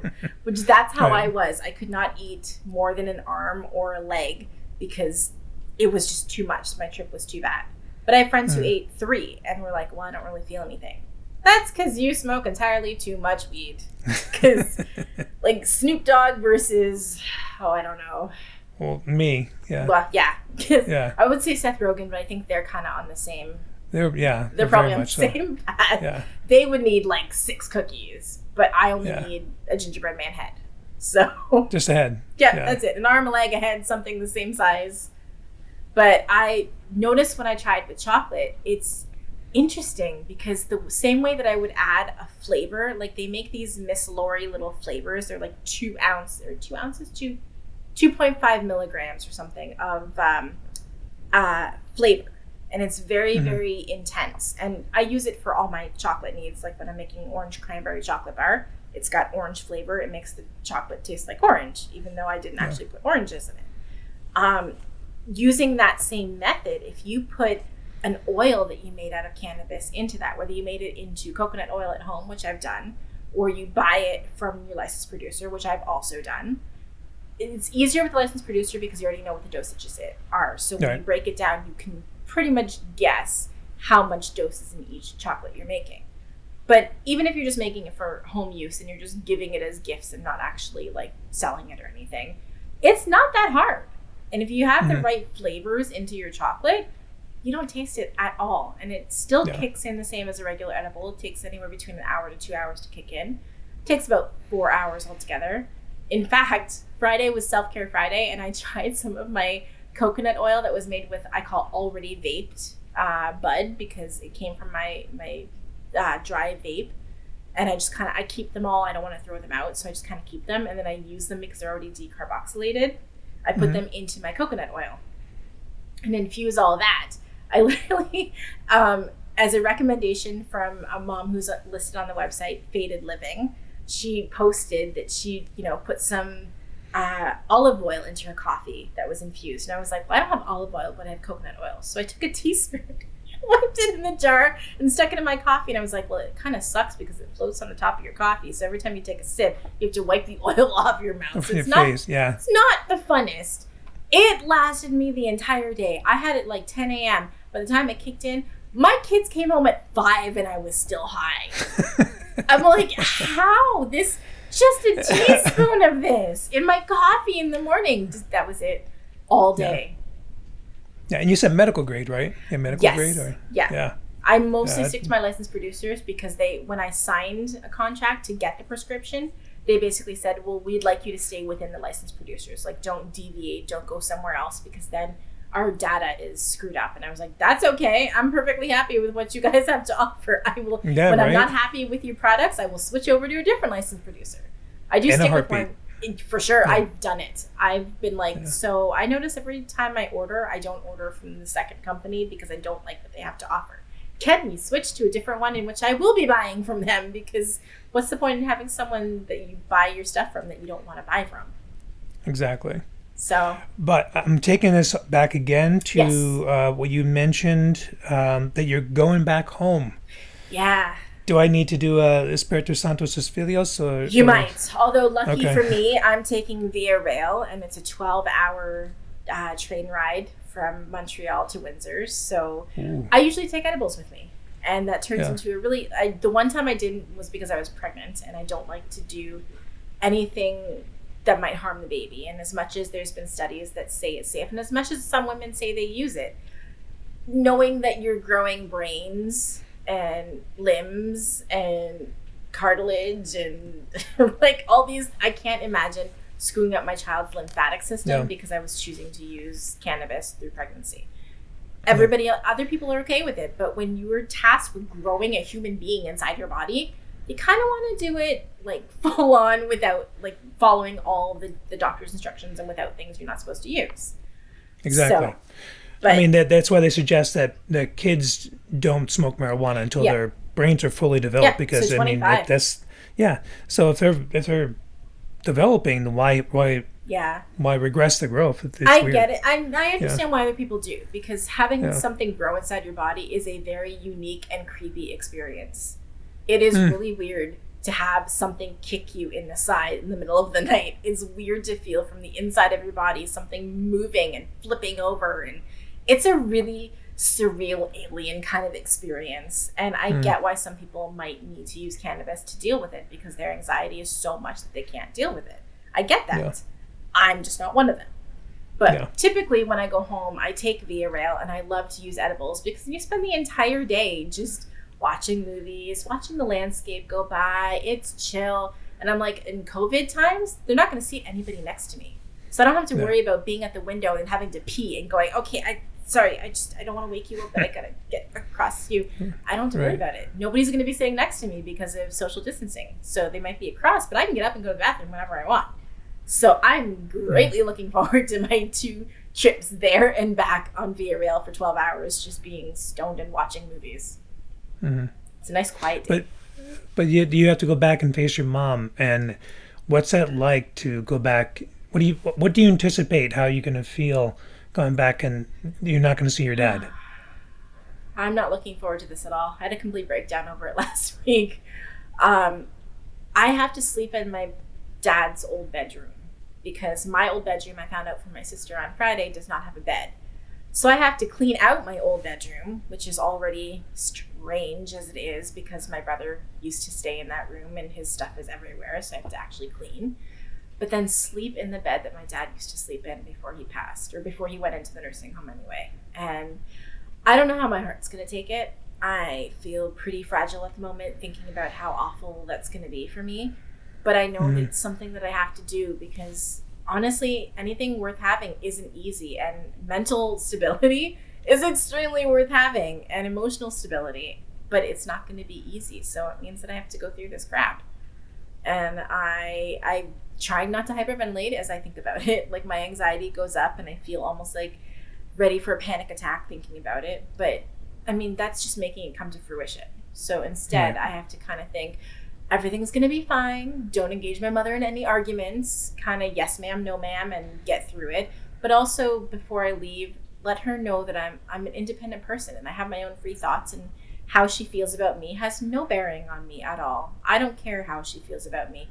She did a decent enough job raising me that I have values and morals that I stick to, and I know which way is up, and I'm okay. Whether I listen to her advice or not means nothing. She's going to die a bitter woman who is so proud of what she's accomplished, for which is not really all that much, but she's so proud of her convictions that she's willing to end things on a sour note with her entire family rather than admit that she wasn't the best parent and deal with the forgiveness. Yeah. That's what narcissists are. They cannot look in the mirror. Even though they admire themselves, but they really can't look in the mirror. I mean, my stepdad, he was a sadistic narcissist, and he harmed my oldest sister. And so when she became a Christian, she said, Dad, I forgive you. And he said, I don't need your forgiveness.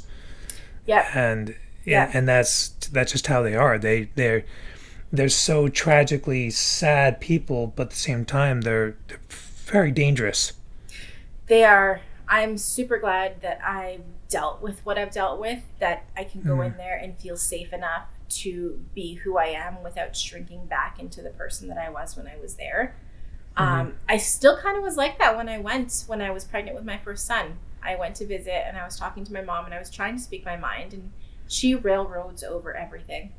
Often, when my dad passed and I said, when he was sick, and I said I was going to go home, and she goes, you don't need to come back home. And I said, if I feel that I want to come home to be with my family after my dad passes, that is my choice. Well, you're never going to listen to me. No, I'm not, because I'm a 40-year-old woman with my own children. Like, I have my own life now. I don't have to listen to you. You're my parent, yes, but you're not my role model. You're not my mentor. You're not anything that I value and respect your opinion. So I don't care. I'm hoping I can stick to that when I'm in front of her face, but I don't know how that's going to go. I'm hoping I'm not reduced to blubbering tears the entire trip, but that might be what I face. Yeah. I mean, it's like growing when you grow up a narcissist. You just want to know what you did was wrong to make that action happen. And when it's not clarified, it's like you're constantly perpetual. What did I do wrong? Like, okay, I waved over here, that was wrong, but I waved with the right hand, that's okay. Okay, so I'll continue. Like, you don't know. You don't know what you're gonna get. And the thing is, you wish you could change them, and on top of that, you wish you could actually have a conversation with them. I've had to do that in my head. Yeah, and it's never gonna happen. And it was very sad for me when my mom died, and I didn't take it well, and it almost killed me, because the grief was so bad. But when my stepdad, cause I've only had like 3 conversations with him. That's it. Oh. And that's it. Only 3 conversations. Never had anything else, and so that was more than most of my other siblings. And I was only his stepchild, and his other siblings, his children never had conversations with him. But it was really funny how he reacted, how sad I was. And I didn't like this guy. I had no respect for him, but I was very sad. But he was, for the most part, he was my father. He raised me. And that's the thing. It's like he died 8 years ago. Yeah, he died 8 years ago. And it used to his anniversaries bothered me. for the first year, it was a physical letting go was hard. The second year, the emotional part was very difficult. The second year for me was the worst than the first. Yeah. Because that emotional letting go is like, I can't call him. Yep. I can't talk, and they won't be there when I get there. And it takes time, but grief is a son of a bitch. Oh, God, I know. I've had 3 of it this year. Luckily, the third one wasn't nearly as bad because it was my biological mother who gave birth to me. I didn't really know her, so... You never met her? I met her, but I didn't know her. Okay. I did. When I was in my 20s, my sister and I drove the American way, Sault Ste. Marie, up to Sault Ste. Marie, Canada. And what we were supposed to do was meet our biological mother in a one-on-one meeting. Instead, it was a family reunion, which is both good and bad because I met cousins and aunts and my grandmother before she passed all at one time. But it also meant that I never got to answer the questions of why. I literally had to do it in a meditation to deal with it because why did she give us up? Why, if her entire family suggested she abort us, did she continue to carry us to the term she did? How did she feel when we were taken out of her and put in an incubator and she was never to see us again? Did her heart hurt weeks later knowing that she used to have 2 beings inside her and now she's just empty and she doesn't have them anymore? Like normal questions you would ask a parent, those were not questions I could ask. Or who was my father? That's a question she never answered. So I will never know who my biological father is. I just know he was white because clearly I got the lighter skin. Yeah. But I know nothing about this man. It's funny when people ask me certain questions and stuff. The questions I avoid are the ones that are the most painful. And it just sounds like if your mom were to go give you those answers, she would have to revisit the most painful time of her life again. Yeah, and she had more daughters, so I have a half sister, but she gave one up for adoption somewhere in between us. I don't know if that sister was ever told she was adopted because I know in some families, nobody tells the children they're not the biological children. Sometimes parents lie. Sometimes children had a great upbringing and they're not interested in looking for their biological parents or siblings or anything. I don't know the situation, but I know there is some other sister somewhere else that she gave up for adoption.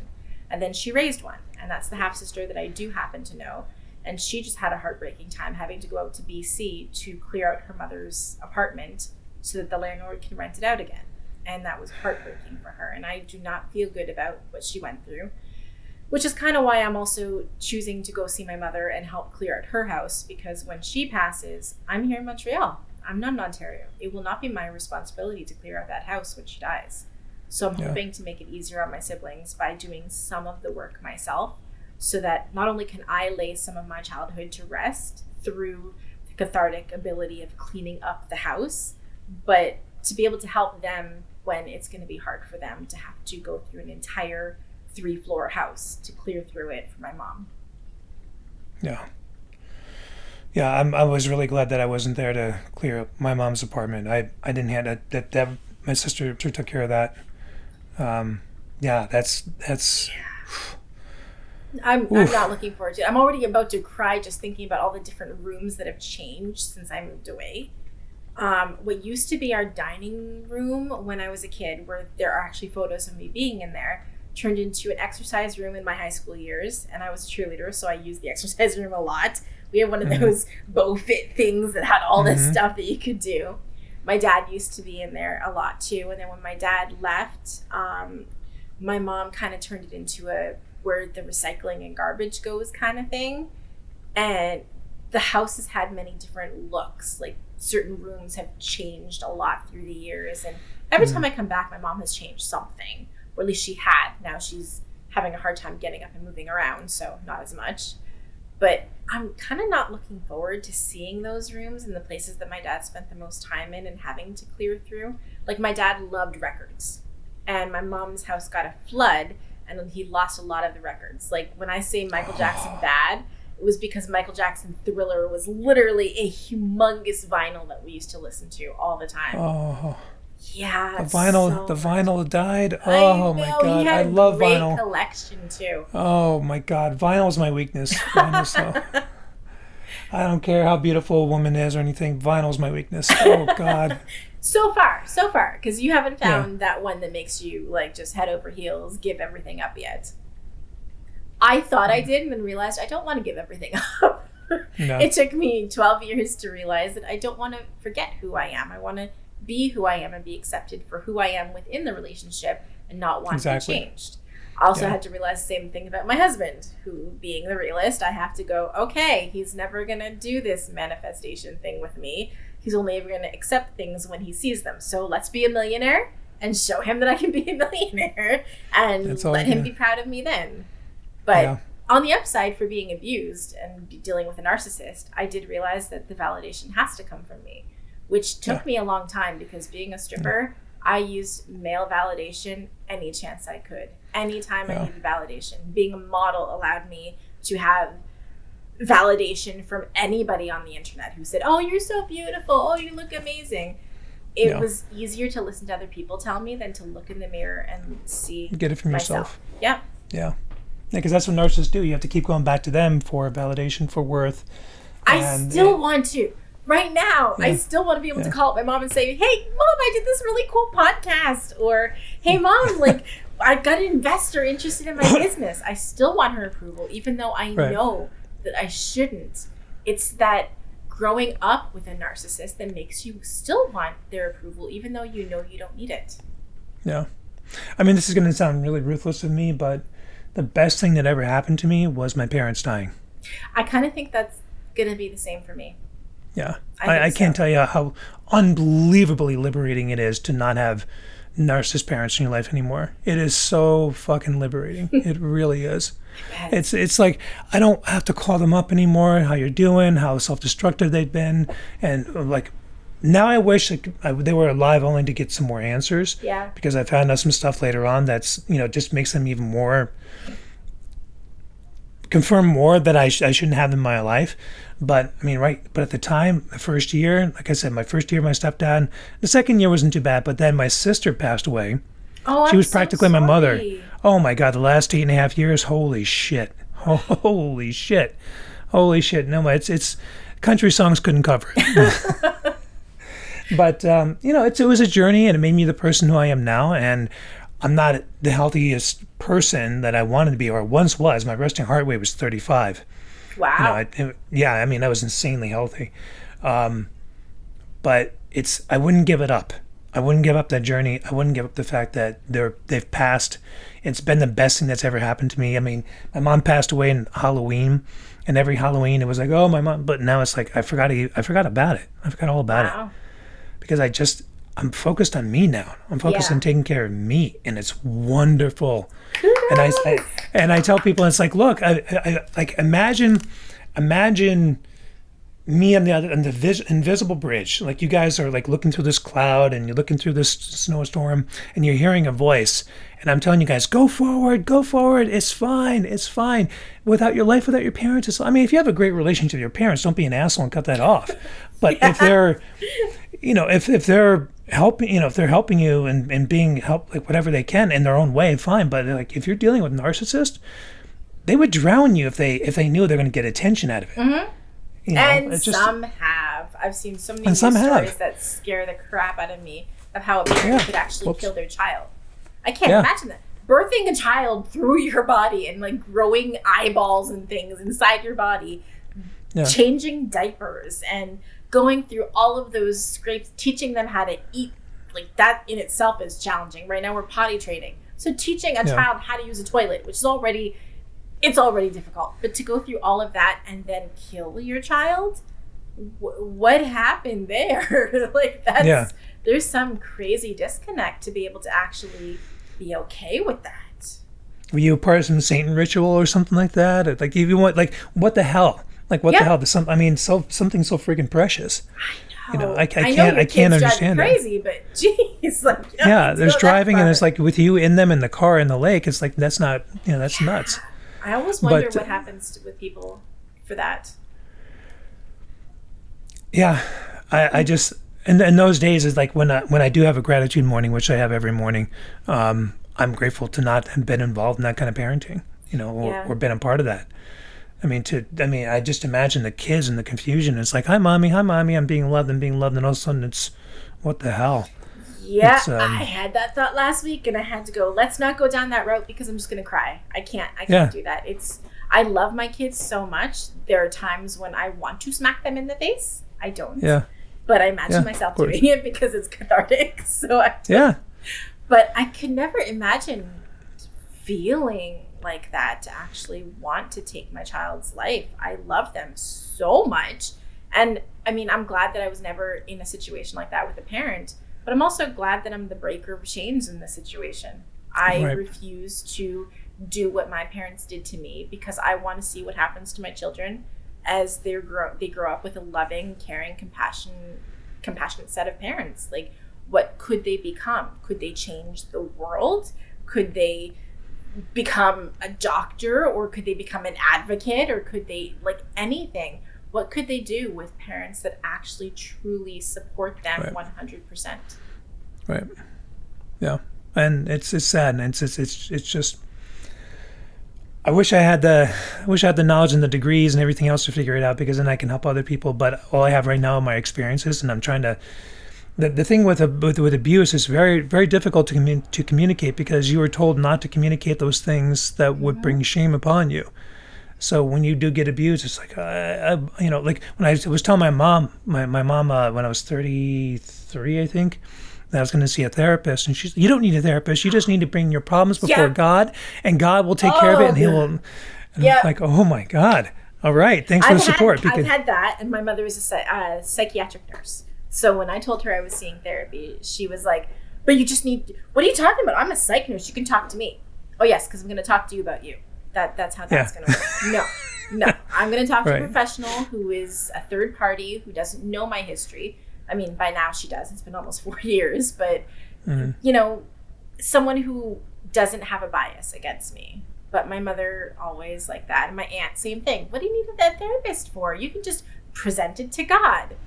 But God sent me the therapist so that I can talk it over with someone who can give me tools for my tool belt so that I don't have panic attacks anymore and hit my kids. Yep, exactly. But speaking of that, I have one question, and then we're going to talk about your business. Okay. So the question is about your brothers. Yes. What's your relationship with them? Do they still live in Windsor? What's your relationship with them? The oldest of my brothers, who's a year younger than I am, is my mother's favorite. My guess is because. Sorry about that. Yeah, I'm just trying to get this pen, so I'm not sorry. I'm trying to open up to me as I drop my pen. Sorry. Yeah. So. He's the first one she gave birth to, which made him kind of a special child as it was, because she wasn't able to have children. So that in itself is kind of like miracle child, but she kind of always treated it as such. He was the kid that could do no wrong, and he was the one who did all sorts of wrong. It's like he needed to test my mother. He would hit her back when she hit him. Yeah. I was like, I didn't even know that was an option. Like, I'm just trying to hide my head here. Yeah. So what was that like? It was like, was that like winning the lottery? It was weird to watch. It was really weird to go, why is he not laid out on the floor bleeding after he hit her back? We always had thought, we assumed that was the result of doing that. It wasn't. He's doing well. He's been in the same job for a long time, but it's not the best job. His insurance plans kind of suck. He doesn't really have great dental or health insurance. It's a manual labor job, so I don't know what happens as he gets older. Because, if I'm 40, he just turned 39, and that means his body is going to also start to break down, and he will not be able to do a physical labor job anymore. So that's interesting. He also just got his first COVID shot, and we've had our second for a really long time. So I'm like, why did you wait so long when you deal with other people in a face-to-face basis? Because you should have been the first one to get double. He wasn't as upset that my dad passed. It was brutal for me knowing that my dad was going to pass, because as you lead up when someone is sick, it's awful. because it doesn't happen subtly, you get a chance to accumulate yourself to it, accommodate yourself to it. I think that's the word. Acclimate. That's the word. There's an A. There's an A in there. My brain won't go there. Totally fine. But you kind of get used to it, and my brother didn't really care so much, and he's still my mom. He will still defend my mom. Like if he saw this podcast, he'd say, "Why did you talk so badly about mom?" Because that's who he is. He doesn't believe in speaking your truth. He believes in staying in line, like we were taught to do. And I mean, he was the kid that got brought home by police, and my mother still didn't throttle the shit out of him. But my sister lost her virginity, and my mom kicked her out. So like, it's very disproportionate on how we were raised. So again, we don't know if it was being adopted versus being girls, but quite a different perspective. My baby brother, he's 3 years younger than I am.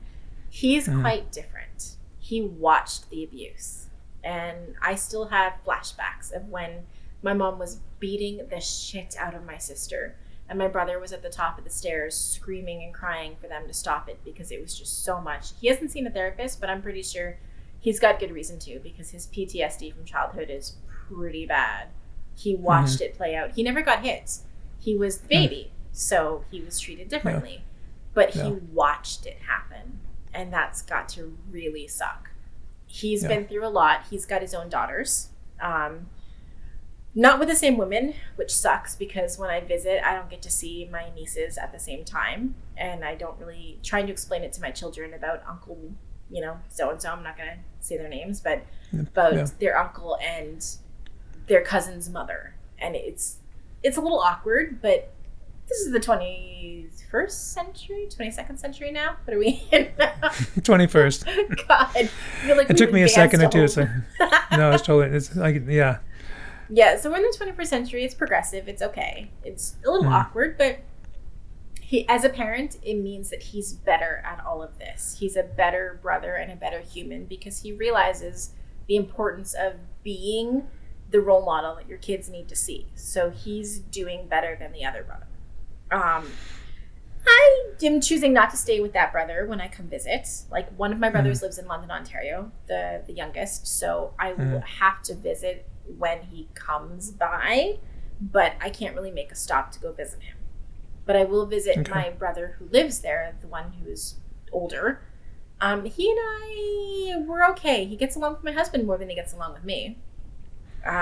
We had it out when my baby, well, I guess now not my baby, my almost 5-year-old, we went to visit, and he kept playing violent video games around him. I'm like, he's 1.5.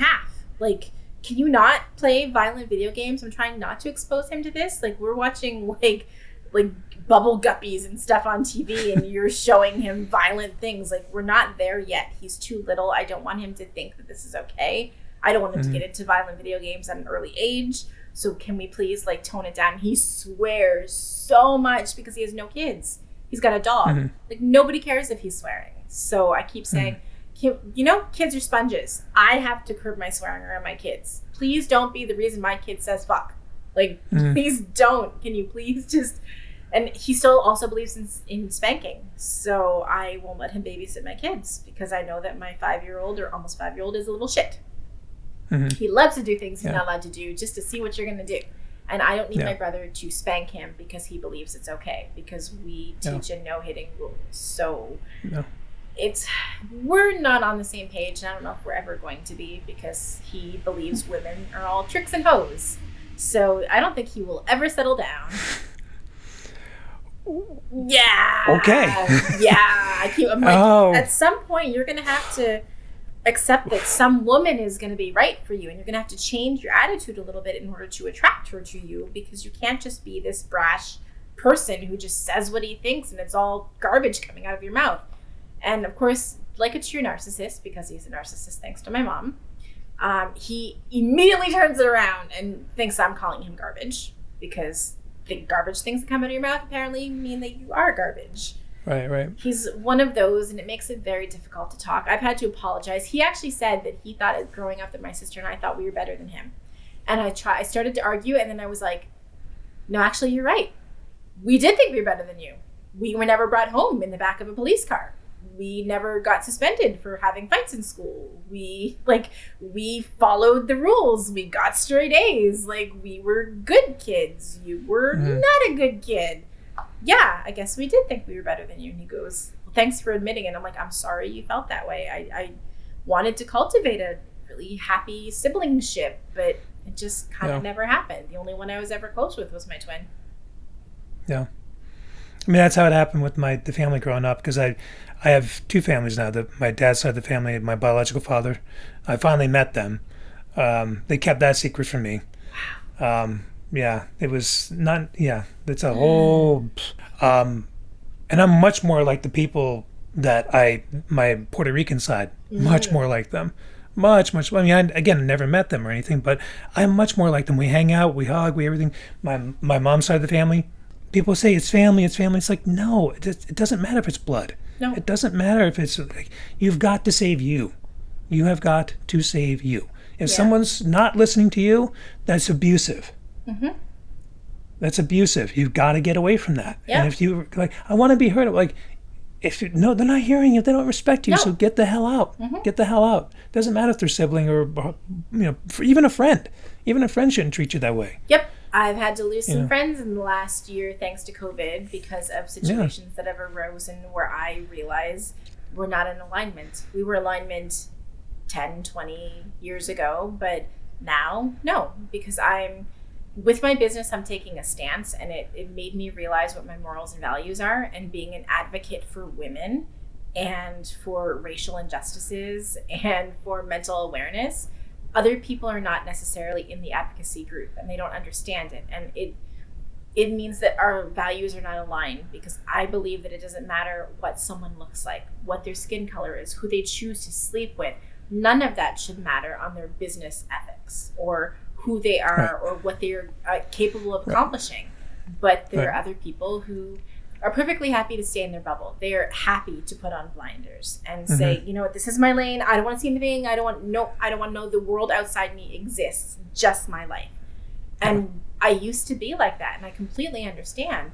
But now that I've grown past it, I can't be friends with people like that anymore, because it just drags me down. And I need to make sure that my children's future is brighter than the children who are going through school right now. Because I cannot imagine having my child come to me and tell me, and I'm trying to prepare for it just in case, but to come to me and say, I don't feel like I'm a boy anymore. I feel like I'm a girl, and I want to be known as, and add that in. I'm still trying to come to grips with it, because I know that it could be a possibility. My kids could be straight, they could be gay, they could be trans. I don't know what they're going to be. That's their identity and their choice. But to be able to look at them and say, you could be anything you want, means that I have to advocate for people like that, so that there's a possibility for them to have it. Right. And if I'm not, I'm part of the problem. And when I have friends that are part of the problem, I can't be friends with them anymore, because it just brings down my entire mentality. So I can't. Yeah. And you had mentioned a few minutes ago about your business, so yes, here we go. Let's and the thing is, it's like you keep saying you're not a hustler, but you're a chef, a chocolatier, and you created a business for women, for other moms. Yeah. It's not that it's hustling. I find that hobbies that I had as a child make really good careers when you can see yourself doing that. And being a chef, I loved cooking, so I went into being a chef. If I had known that cooking was never going to make me more than $50,000 a year, I might have chosen a different career path. But I didn't. I went into school for a passion, and pastry just happened to be the favorite thing I liked doing when I was in cooking school. I looked forward to baking more than any other class. Like, I have cooked a lobster, like learned how to actually chop the back of a lobster before you toss it in the water, because the screaming lobsters is just the air trapped underneath the skin as the meat is cooking and shrinking.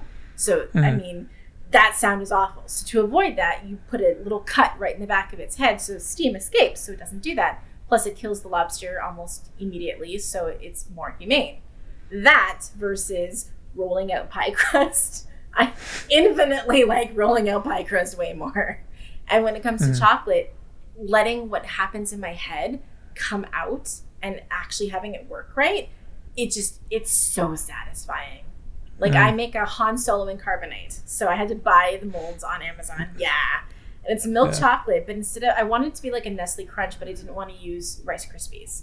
So I thought, okay, what's a more pastry chef decadent version? And we have something we use called fétin, which is a French word, but it essentially means like sugar cone, like waffle bits, but it's broken up. So I chose to use that instead because it's got a crunch. And I'm like, so it's a more artisanal version of Nestle Crunch, but it's also Han Solo carbonate. So it's also really damn cool and quite heavy, actually. Is it? Yeah, it's like 100 grams of chocolate. So it's a full chocolate bar in itself, but it's small because it's thick. Ooh. Yeah, it's really good. It's one of the favorite things that I make. But to have a flavor like, oh, I make a bacon chocolate. And that took so much learning. To make a bacon extract, like looking for it online is almost impossible. I spent an entire day trying to find out where I can buy bacon extract. Not an easy thing to find. Turns out you can make it. You have to put vodka in a bottle or any clear, but vodka is pretty easy because it's kind of tasteless, so it kind of adheres to the taste that go in it. And you cook some bacon, you put it in, and you put bacon fat from what you cooked into it. And every time you pass this jar for 2 weeks, you shake the heck out of it. If you're shaking it 15 times a day, you're all good because it breaks everything up into smaller pieces. So surface area really flavors the vodka. And then you put it in the freezer so that the fat goes to the top and all the stuff is at the bottom. You ladle off all the fat or scoop it off or whatever, and now you have bacon extract. And then I had to add liquid smoke to it to try and get that taste right. And then trying to figure it out with chocolate. So figuring out how much you need to add into the batch of chocolate for the chocolates to taste like bacon. And my husband, I kept going, here's a teaspoon, try it. Does it taste like bacon? Okay, let me add some more. Does it taste like bacon? Like, I've done that for so many flavors. He's tried a lot of chocolate over our time together. Oh. And it's really fun. What do you, so with this new business with women, you want to empower them? You want to help them start a business, or? No, I want to help their business grow. So when you're trying to scale your business, it's not just getting money to scale it, and it's not just getting the staff members on or the team members on to scale it. Yes, you need the people who do the things that you don't know how to do, but you need the avenues for more people to see you. Otherwise, you're just doing all the work to stay where you're at. And I learned in the chocolate business, not doing the work is really hard. Like, just having a small business and you just keep doing the bazaars and the craft fairs and giving out business cards, it doesn't scale you. And COVID really helped because everything turned to online. So more businesses are scalable than ever before. So I thought, okay, Black business directors are a thing and green business directors are a thing when people are all completely eco-friendly and sustainable goals. And, all of these little niche things, mom business directories must be a thing. So I started a search. Wow, nice. Yeah, there's one in Quebec, but it's French, and they only have 15 businesses listed. There's one in the States called MOB, Mom-Owned Businesses. They are doing exceedingly well, but they are the States. They're kind of all over, but they have a very big pay-in, and I'm not a fan of that because as someone who's barely scraping by, like I have not contributed money into this family for a while. Any money that comes in for me for the government goes right into the business. I have no money. And for businesses like me who are at the beginning stages, we can't afford $49 for a monthly fee to be a membership in something that's going to give you more exposure. Or for someone who's going to say, well, for $25, I will promote your business on my Instagram page. That's great, but how much can you guarantee me that that's going to uptick my sales? So what I'm trying to do is create a platform for women-owned businesses right now in Canada. So businesses owned by mothers, because there's not very many, or not very many directories for it. There's lots of businesses owned by mothers, but a lot of them who are not getting the right exposure. So right now we're in the startups, so we're not really getting exposure because I'm doing all the things and I'm not a marketing whiz. I'm not a communications whiz. I didn't do anything in corporate. I was a chef. So trying to learn how to do it is a huge win, but very difficult to learn. And LinkedIn has been helping as I learn who does what and who can help me in what business. And I'm hoping through compassion and heartstrings that people are willing to use my page, because right now B2B is relatively easy. Signing up people to say, hey, I'm giving away 100 free memberships with our VIP package for free, and you stay free forever. Because I've had my business coach go, well, what about 3 months? I'm like, no, because these people are working through the kinks with me and I don't know what I'm doing. So like, why would I guarantee them 3 months free for a huge exposure if I can't guarantee them the exposure just yet? I'm still new. So you might as well stay free forever. Yeah. So that's very thoughtful of you. Well, it's hard doing what I'm doing. Like, I can barely pay out Canva for my monthly fee to develop my templates and things to actually advertise the business. I don't even have a work phone. I barely make ends meet with anything that I'm doing. There's other businesses exactly in the same spot that I am, with young kids who are just trying to get through their day-to-day without smacking someone. Yeah. Whether it's a kid or somebody at the bank. Or their mother. So I figured, and plus at this age, I have so many friends that are parents now that are doing MLMs, which coincidentally MLMs are not allowed on my directory. Because to me, the owner of Tupperware could be this man who lives in Miami, who does nothing but snort coke all day for all we know. And all these people who are under him in this pyramid scheme of things, which I get that a pyramid is always going to be there. It's always going to be the person who created the business, and then the managers, and then the people. It's always going to be. But in theory, the pyramid people all get paid relatively fairly and equally. But in a pyramid scheme, which many people call MLMs, which I get that MLMs are not, but the people who are the moms who are doing the business, who are freelance representatives, they are working their asses off. They're taking care of kids and their kids' homeschooling needs. They're trying to sell to all their friends and all their neighbors and all their acquaintances. And people are like, I don't want to buy Tupperware. Like, Tupperware's been around for like 50 years. I don't want to buy Tupperware. I'm okay. They are barely getting by. And anything they do sell that gets them up the tiers, that's their commission. That's like working in a clothing store. They're not the ones benefiting from having their business put on my directory. The one who owns the business way at the top, they're benefiting. And if that's not a mom, that's not interesting to me. It doesn't fit with my values and my brand. So it has to be someone who has their own business that is legally theirs, that is like across the board, they get the money. Whether they have employees or they're a solopreneur like I am, doesn't really matter, as long as the mom gets the money. So I'm probably the first one that doesn't accept MLMs, because I'm now in talks with someone from Mompreneurs of Canada. And I checked out their site. They have infinitely more people listed than I do, but they have people from MLMs. And so she's cornered that market, and I'm perfectly happy to stay away from it.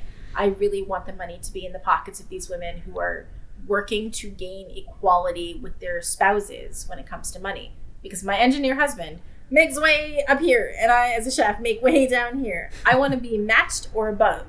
I don't want him to have to be forced to be a breadwinner because he chose a job that makes him so much more money than I would ever make. It doesn't feel right.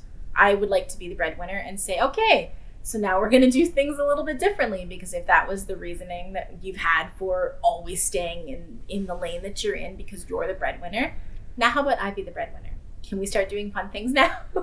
Because I want a lake house and I want to go fishing on the weekends or in the summer. I want lots of things with my life. And if I don't work on it, I'm never going to get there. And so many other women, especially single moms. Oh, I've met so many single moms. They're just trying to teach their kids that through hard work and perseverance, you can get anywhere. But if a small business owner is still being treated as less than because she's a woman, because she somehow isn't a shark like the other men in the field, like somehow because she created children and have to be there for them when they get sick or break an arm, that she's lesser than an employee than a man, how is she ever going to teach her children that they can be anything with hard work? It's not going to happen. So I kind of have multiple platforms, or multiple, I guess, ideas of what I want from the business, because gender inequality is one of the ones that I want to fight. And I'm trying to get in with the United Nations because there are apparently 17 sustainable goals, which I learned about through a webinar. And everybody works on no hunger. Everybody works on poverty. Nobody's really working on gender inequality. And the fact that women have been fighting this fight for so long, I cannot even understand how this fight has been going on for so long. It doesn't make sense to me. How do we have hoverboards essentially, but women are still getting paid less than a man for the same amount of work? It really doesn't make sense to me. And the other reason why is it's also terrible that the inequality is that if the woman wants to leave the man and can't because she can't get a job that's going to be able to take care of her family or take care of herself. Yep. But a man can do that. Yep. So it's would eliminate a lot of if especially if a woman is being abused. Yes. And also as well, if everything is equal, that will also work out for a man as well. Yep.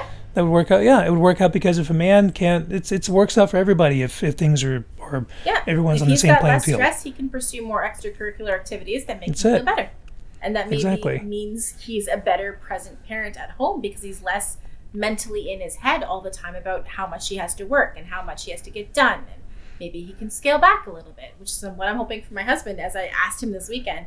So if you could go down to part-time for your job, would that be a possibility? Do you have to work all these hours? If I could supplement our income, would you work less hours or would you quit? Would you want to completely change careers if you had an opportunity? He doesn't have an answer for me, but I'm hoping that it gets his mind going because as an entrepreneur, if I'm in a job that I hate, I'm quitting. I'm not going to a job every day that I would rather step in front of a subway train than actually go to work. I don't want to go to that job anymore. And he's from the mentality of you stay in it till you reach your 30 years. Like, why? No. Why? Yeah. So if I can give him the freedom to pursue what he really wants to pursue and realize if this is the job for him, does he want to keep working all these hours or would he like to scale back and do more things that allow him to feel less stress? That means that helps me. And honestly, the business helps other women have the same situation as well as helps my business with the chocolate business because if I'm notorious for one thing, more people are willing to buy chocolate from me as opposed to who is this relative newcomer in Montreal full of all sorts of other artisanal chocolate shops because it's Montreal. We have entire chocolate festivals and stuff. There's so many shops here. I'm one of many, and why choose me over somewhere that you can go where you can watch inside their kitchen? It's got all these fancy machines and they can pump out hundreds and hundreds of chocolates in one day, and I've got like maybe 100 in one day. Like, why choose me? So it kind of helps me with my chocolate business and helps other women with their businesses, and then helps gender inequality by shedding a light on how difficult moms have it and how we should be helping them because they are creating our future.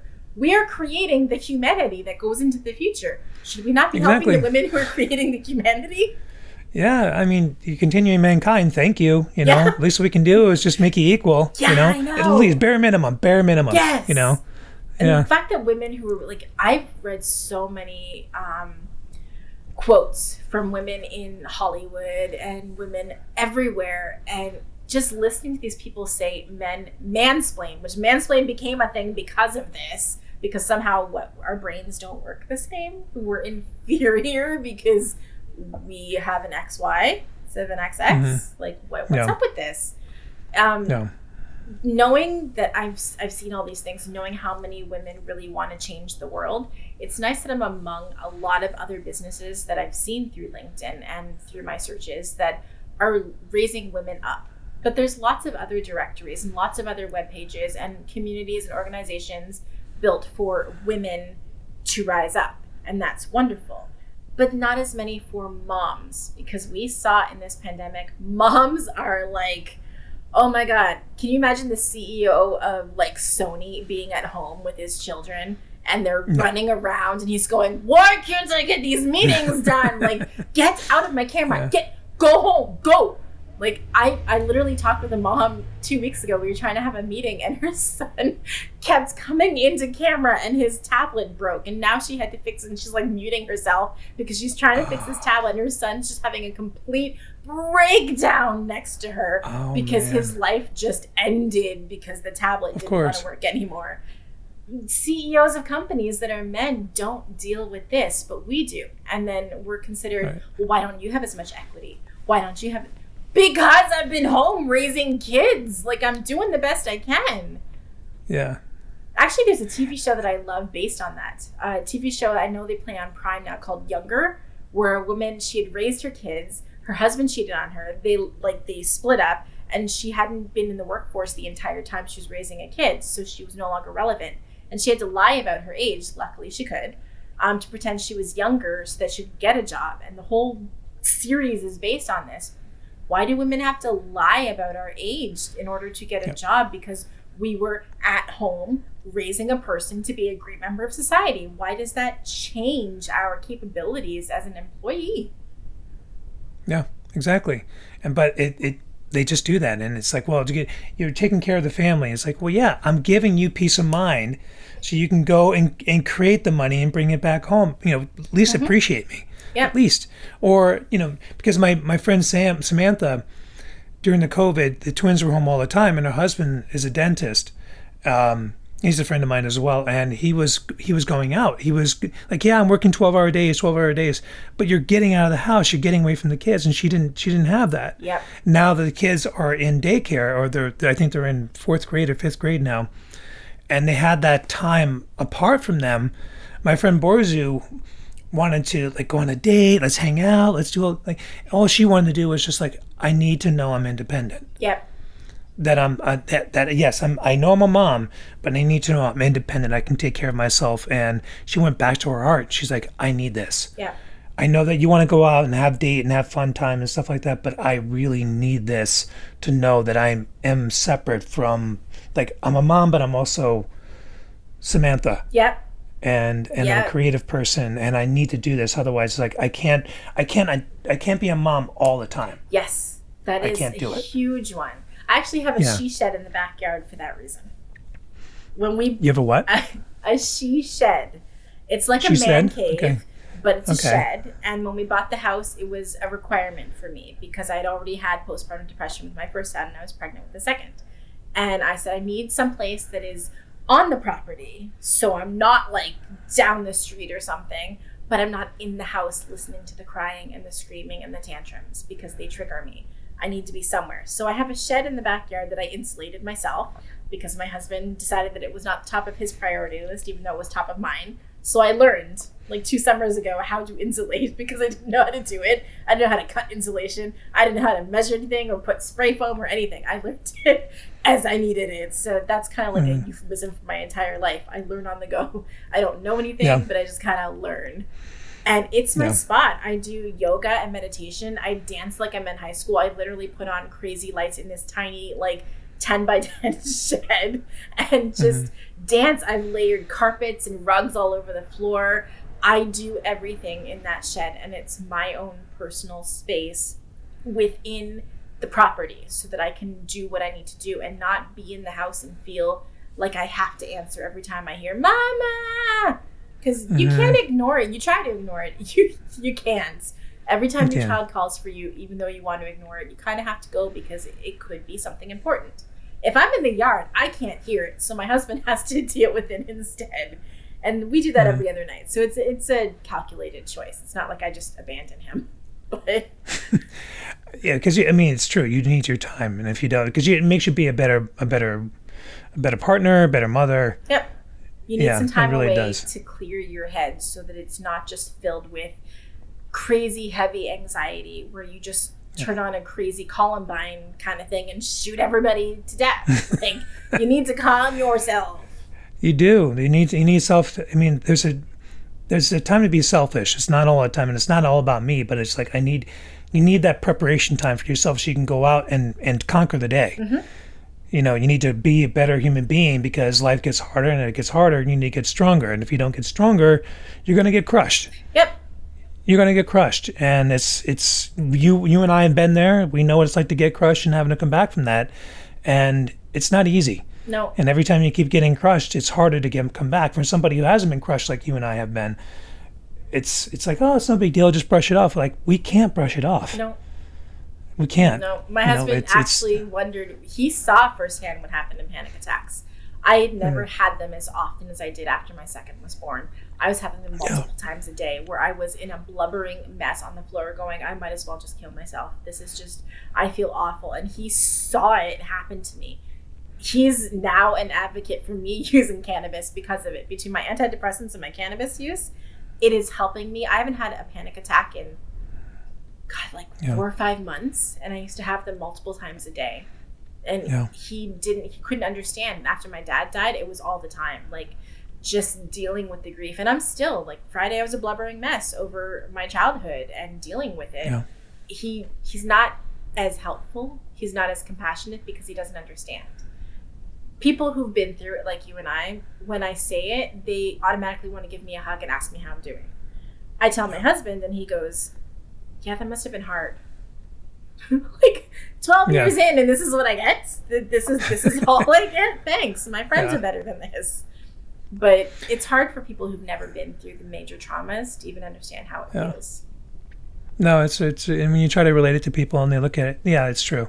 I mean, I've known Salami for over 8.5 years now, and when I try to explain things to her, sometimes she tries. I mean, she actually tries to understand, and sometimes she gets it, sometimes she doesn't. But it's hard. It's very, very difficult. I mean, with betrayal is massive. You know, it's a massive, massive thing that it's for many people, it's overwhelming and too overwhelming to even think. And for us, it's just, you know, like you and I getting on a train going for a ride. Yeah. It's like, it's, you know, just part of life. It's like, well, being smacked in the head and being told you're shit and being told you, like, that's not normal. You know, that's. It took me a really long time to realize that wasn't normal. I thought it was a Black family thing. Like, honestly. And then I kept watching the Cosby Show going, but they're a Black family. My parents were like, they're on TV. Yes, but somebody wrote the script, right? So somebody knows a Black family that doesn't hit their kids. How is this? And then you listen to Kevin Hart, and Kevin Hart was whooped. And you're like, it kind of is. Like, I'm listening to Oprah Winfrey's What Happened to You as an audiobook rather than a book because I don't have time to read. And she said that it happened to her, and she realized when she got to school that other people were not hit the way that she was hit. And it's always a big revelation when you meet people who've never been hit, who've never been through it. But it's also a weird, I don't know, like, commiseration when you meet someone else. Like that trend that's going around on Instagram right now where they say, oh, is this it? Are we friends? Oh my God, are we friends? It almost happens with every trauma victim. When you meet someone else who was also abused and you go, okay, did this happen to you? Or and you almost immediately become friends because you've both been through the same trauma and you're going through the same kind of journey. Yeah. When I lost my mom, I was living in New York City. And that day when I found out, I drove up to Albany when she was at Albany Med. And then I drove back down to New York City because I had to go to work the next day. I didn't have a choice. Then I got the call from my niece that night that my mom had died. And it was interesting because it was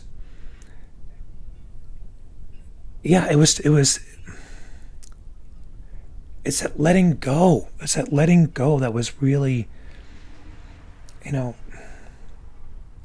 it's hard to put it. I don't know. It's just, I still have that hard time of like having to explain it again. It's bizarre. Yeah. But it's like that paralyzing thing that you just don't. The body does its best. Like there's a fantastic book you need to read. It's called The Body Keeps the Score. I was looking at it because I had 1 credit score on my Audible, and that was at the top of my list. And I was like, who recommended this book? I can't remember if that's the one that I want. Yeah, it's fantastic. It's fantastic. And I would, if I was a dictator, which, you know, if I run for presidency or anything, don't vote for me because I'll become a dictator. Okay. I would, because I would force people to read. I'd force people to get along. That would be my thing. I would change the education systems. I would do whatever I could.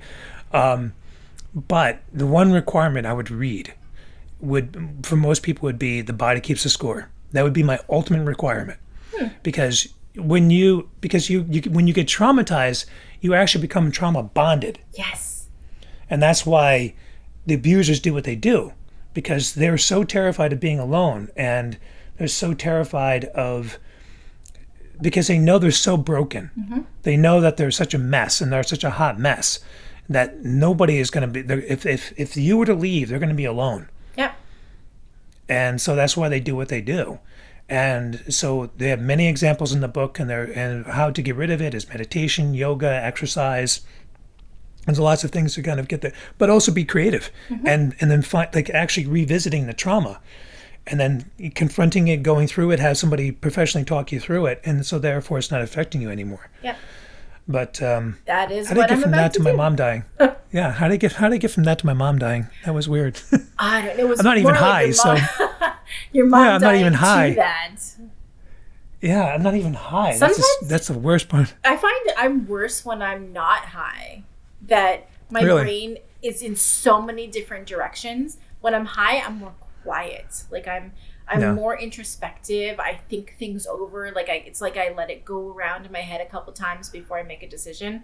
When I'm sober, it's just everywhere. I cannot. I feel like I have ADHD, and I might, again, with the neurodiversity due to the fact that I was born early. There's probably a lot of things that I don't know I have besides general anxiety disorder. I probably have ADHD. I probably am on the autism spectrum. Probably on a lot of things, but I haven't checked them, so I don't know. But yeah, I'm just like, I got today. That's all I know. I may have all those things, but I got today. yeah, I got through today, and it was good. So before we go, is there anything you want to share about your businesses? Anything that you want to let people know about yourself, or because I want you to, like, I'm already your biggest fan. So we already talk quite more often than I talk to anybody else. I'm already your biggest fan. Whatever you say, I'm voting for you. I'm moved to Canada. I'll vote for you. Whatever it is, I'm your biggest fan. Bring forth, like, what it is you want to convey to people, what you want to do, what do you want to, what is we'll start with the easiest one, the chocolate business. I'm working on a Shopify page because I'm going to try and sell chocolates for only the holiday season right now, because I can't jump 2 feet into chocolate while also being 2 feet into Le Club Mombas.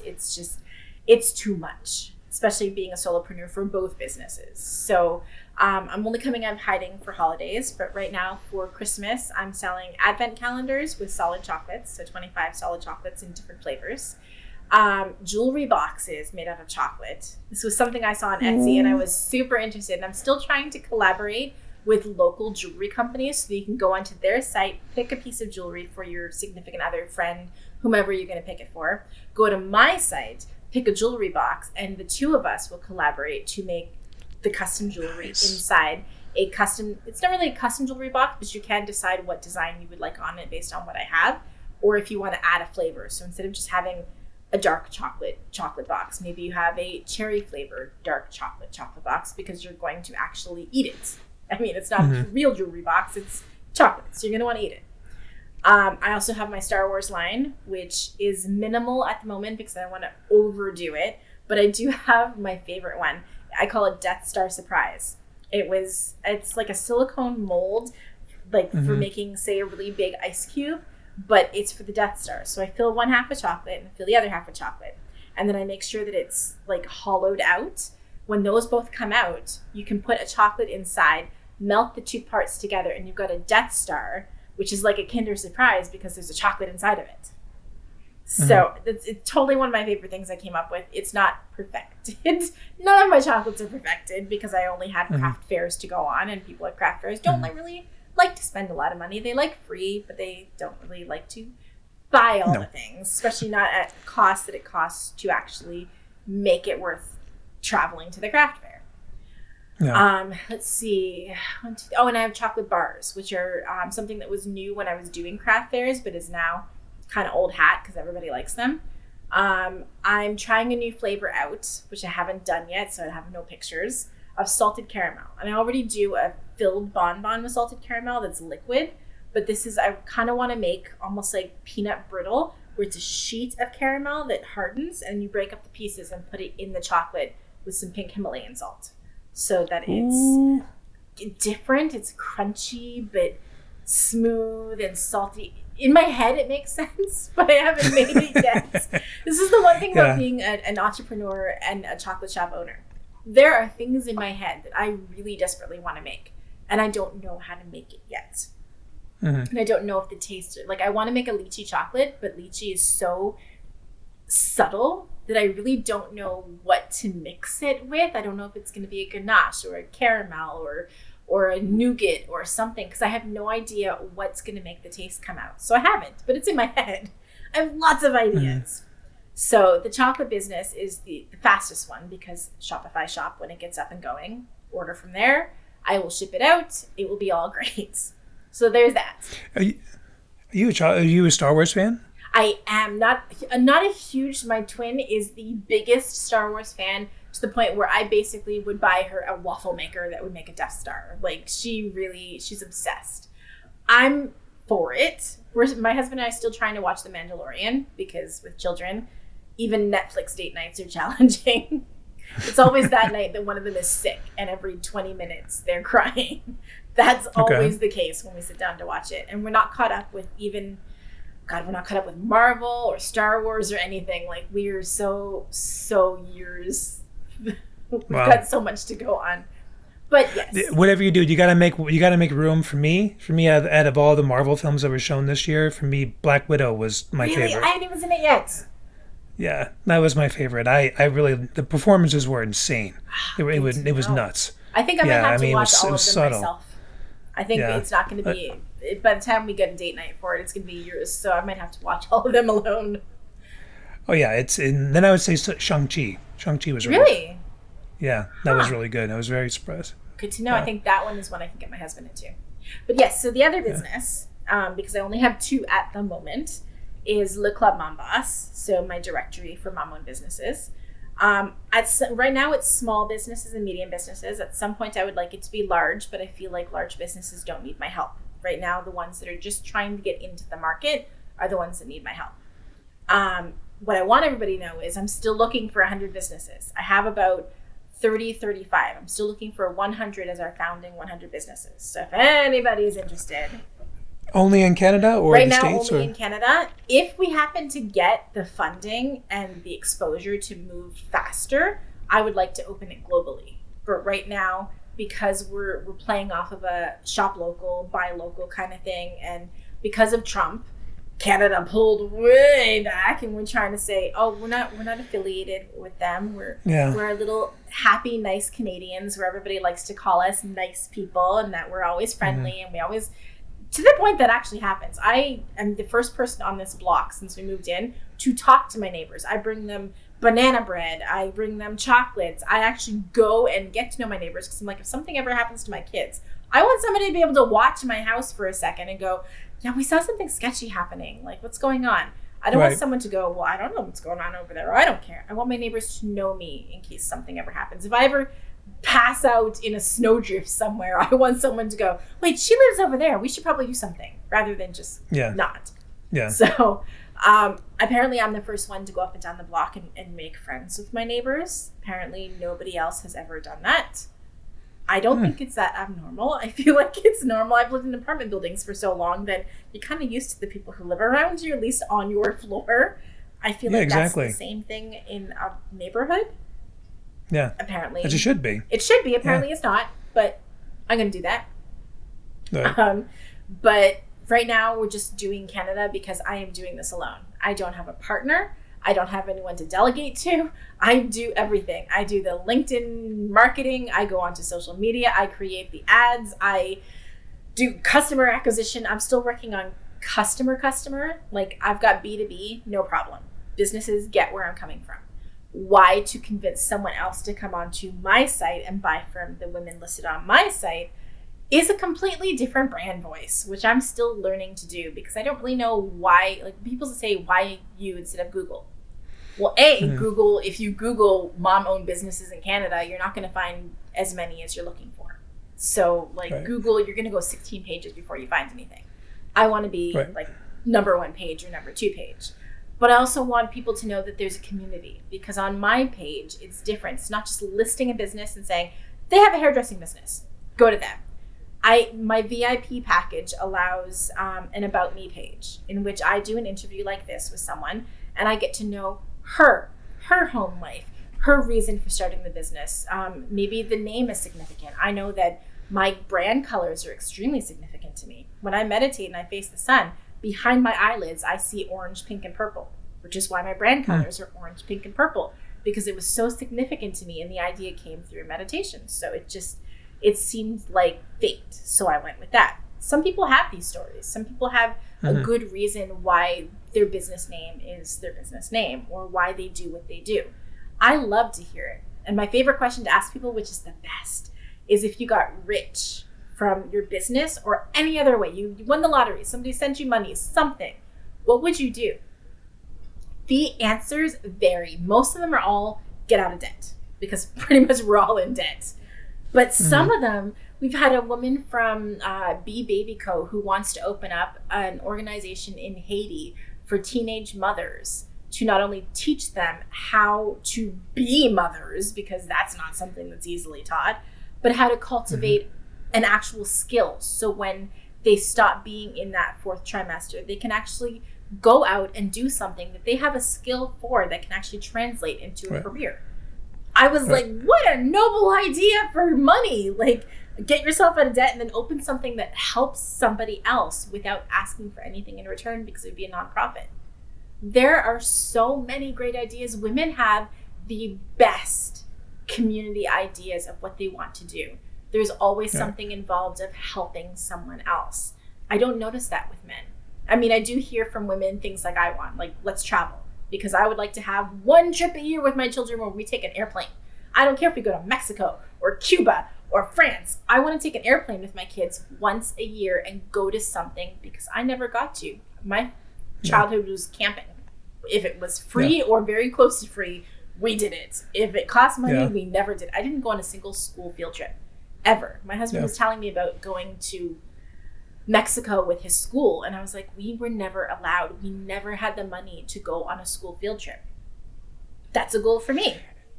That's so weird, because it's funny you should mention that, because I remember growing up as the class before or the class after went on school field trips, and when we did, I either got sick and couldn't go, that was really cool ones, or we just did lame ass shit. Like we went to this place in Del Mar. It's called Five Rivers. So I'm expecting like this gorges of rivers, like flow and rivers and stuff like that. Like how all these five rivers are going to meet. And there's like these little cricks. Oh my God. These little cricks. Yeah, it's just like, because there's five rivers that meet over here. And I was like, oh dear Jesus, really? It wasn't even like Grand Bend or anything. Like that was so I had to join the army in order to see the world. I mean, my God, it was like, it was really weird. So it's like, how is that? It's like there's something with us that like you would like. It's weird how we just never got a chance to travel. I don't know. But I want weird. my kids to have that. And a lot of women that I talk to, that's what they say. They want to travel with their children. I would like to take my kids to some weird place in, like, I know I personally would like to go to Bora Bora, and I'm pretty sure, it's Bali that's in Thailand. I want to go there too. Yeah. My son, I was looking at canoes for a video that I want to do for social media, and we looked at one that had a glass bottom boat, and he literally said at bedtime last night, Papa, Mama showed me a picture and I want to have a glass bottom boat. Will you buy it for me? Like, no. But the fact that you even want to do something that has a glass bottom boat means that for me as a parent, it's important to be able to have the funds to be able to do that. I mean, I grew up so poor that part of what I want to do with the money not only is helping other people, which luckily I created an entire platform to help other people. So like, check that one off my list. But to be able to give my kids the opportunities that I didn't have, to have a lake house that has a tree house, because the house we live in right now, we have a tree, but it's not a possibility for a tree house. And I didn't get to have one, but I always thought it would be cool. I actually spent a lot of time, I want to say 10 years ago, watching Treehouse Builders or something. There's this guy that has an entire YouTube channel or something dedicated to building really fancy tree houses that even have outdoor toilets. Like, really fancy insulated. And I was like, I want something like that for my future. Can you imagine my teenage kids? I mean, I have to say you cannot go smoke. Like, I'm going to have to make sure my kids understand that their brains are not developed until 25. So if you want to become a pothead at 25, cool. But until then, let your brain do what it needs to do so that your synapses work the way they're supposed to, and you grow up to be intelligent instead of some people we went to high school with. Like, there's always those kids. I think you were talking about it. I was listening to you talk about it in the podcast. I would think it was your episode 4, because I was looking for anybody who spoke to a woman, and most of your podcast happens to be men. So I'm trying to search through for a woman that you talked to. And I think she was saying something about, no, you were saying something about the person that you're in high school with who looks, who's like totally zoned out. You didn't want, when you started, you didn't want to be that. You just wanted to equally like be able to sleep and to actually be able to function, as opposed to the complete pothead who's just down. And I don't want that for my children. I don't want them to be that pothead. I want them to be one who's educated, who uses edibles and vapes. And I mean, maybe dabs, even though I've never tried that. I'm not against that idea. I want them to be informed, even as teaching them. I'm still not at the point I need to teach them. Luckily, they're still so little. But I'm sure they've noticed that at nights that I had to turn the bedroom fan on when I have to take my stuff out and break it up into pieces to put it in my vape, that the moment I leave the bedroom, I don't smell it. But then if I go out to my shed and I come back in, I can smell it all through my bedroom because it's freshly, like it's fresh stuff. It's not dry. So it smells. And I'm so glad that my 4-year-old has never said, Mama, why does it smell like skunk in the house? Because I'm expecting that to happen. Right.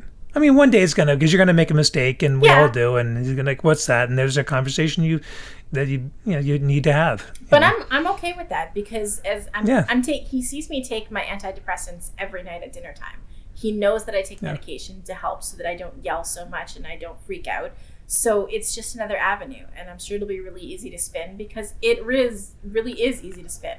I'm probably going to be on antidepressants for the rest of my life, because people who come off antidepressants, they usually need something to supplement, and I don't want to be a hardcore smoker, because my lungs are probably going to hate me. I've already got asthma. I don't need like my lungs being coated in tar in there. As much as it's not cigarette smoke, it's still probably coating the bejesus. Like, I've got resin all in my lungs right now. I feel it. I mean, that's part of the reason why I feel it after smoking a couple of years. There's a new product called 1906. It's in a pill form. I already use those. They're you do? Yeah, because I'm a licensed producer. I use whatever they can. I've tried gummies. I gave my neighbor cookies for her birthday, and I was like, you can keep them in the freezer. Just like as long as you cut it, like read the directions. I haven't opened it, so like everything is fresh. The seal is still on, but read it. And if you need to cut it, you cut it. And like cookies are great with that. Leave them in the freezer. They last for years in the freezer. I know that for a fact. They lose their potency, but they last for years in the freezer. But I use pills. I have both sativa and indica when it comes to pills that I take during the day if I need to. Okay. Do you ship chocolates out of Canada or I do. Anywhere? Or?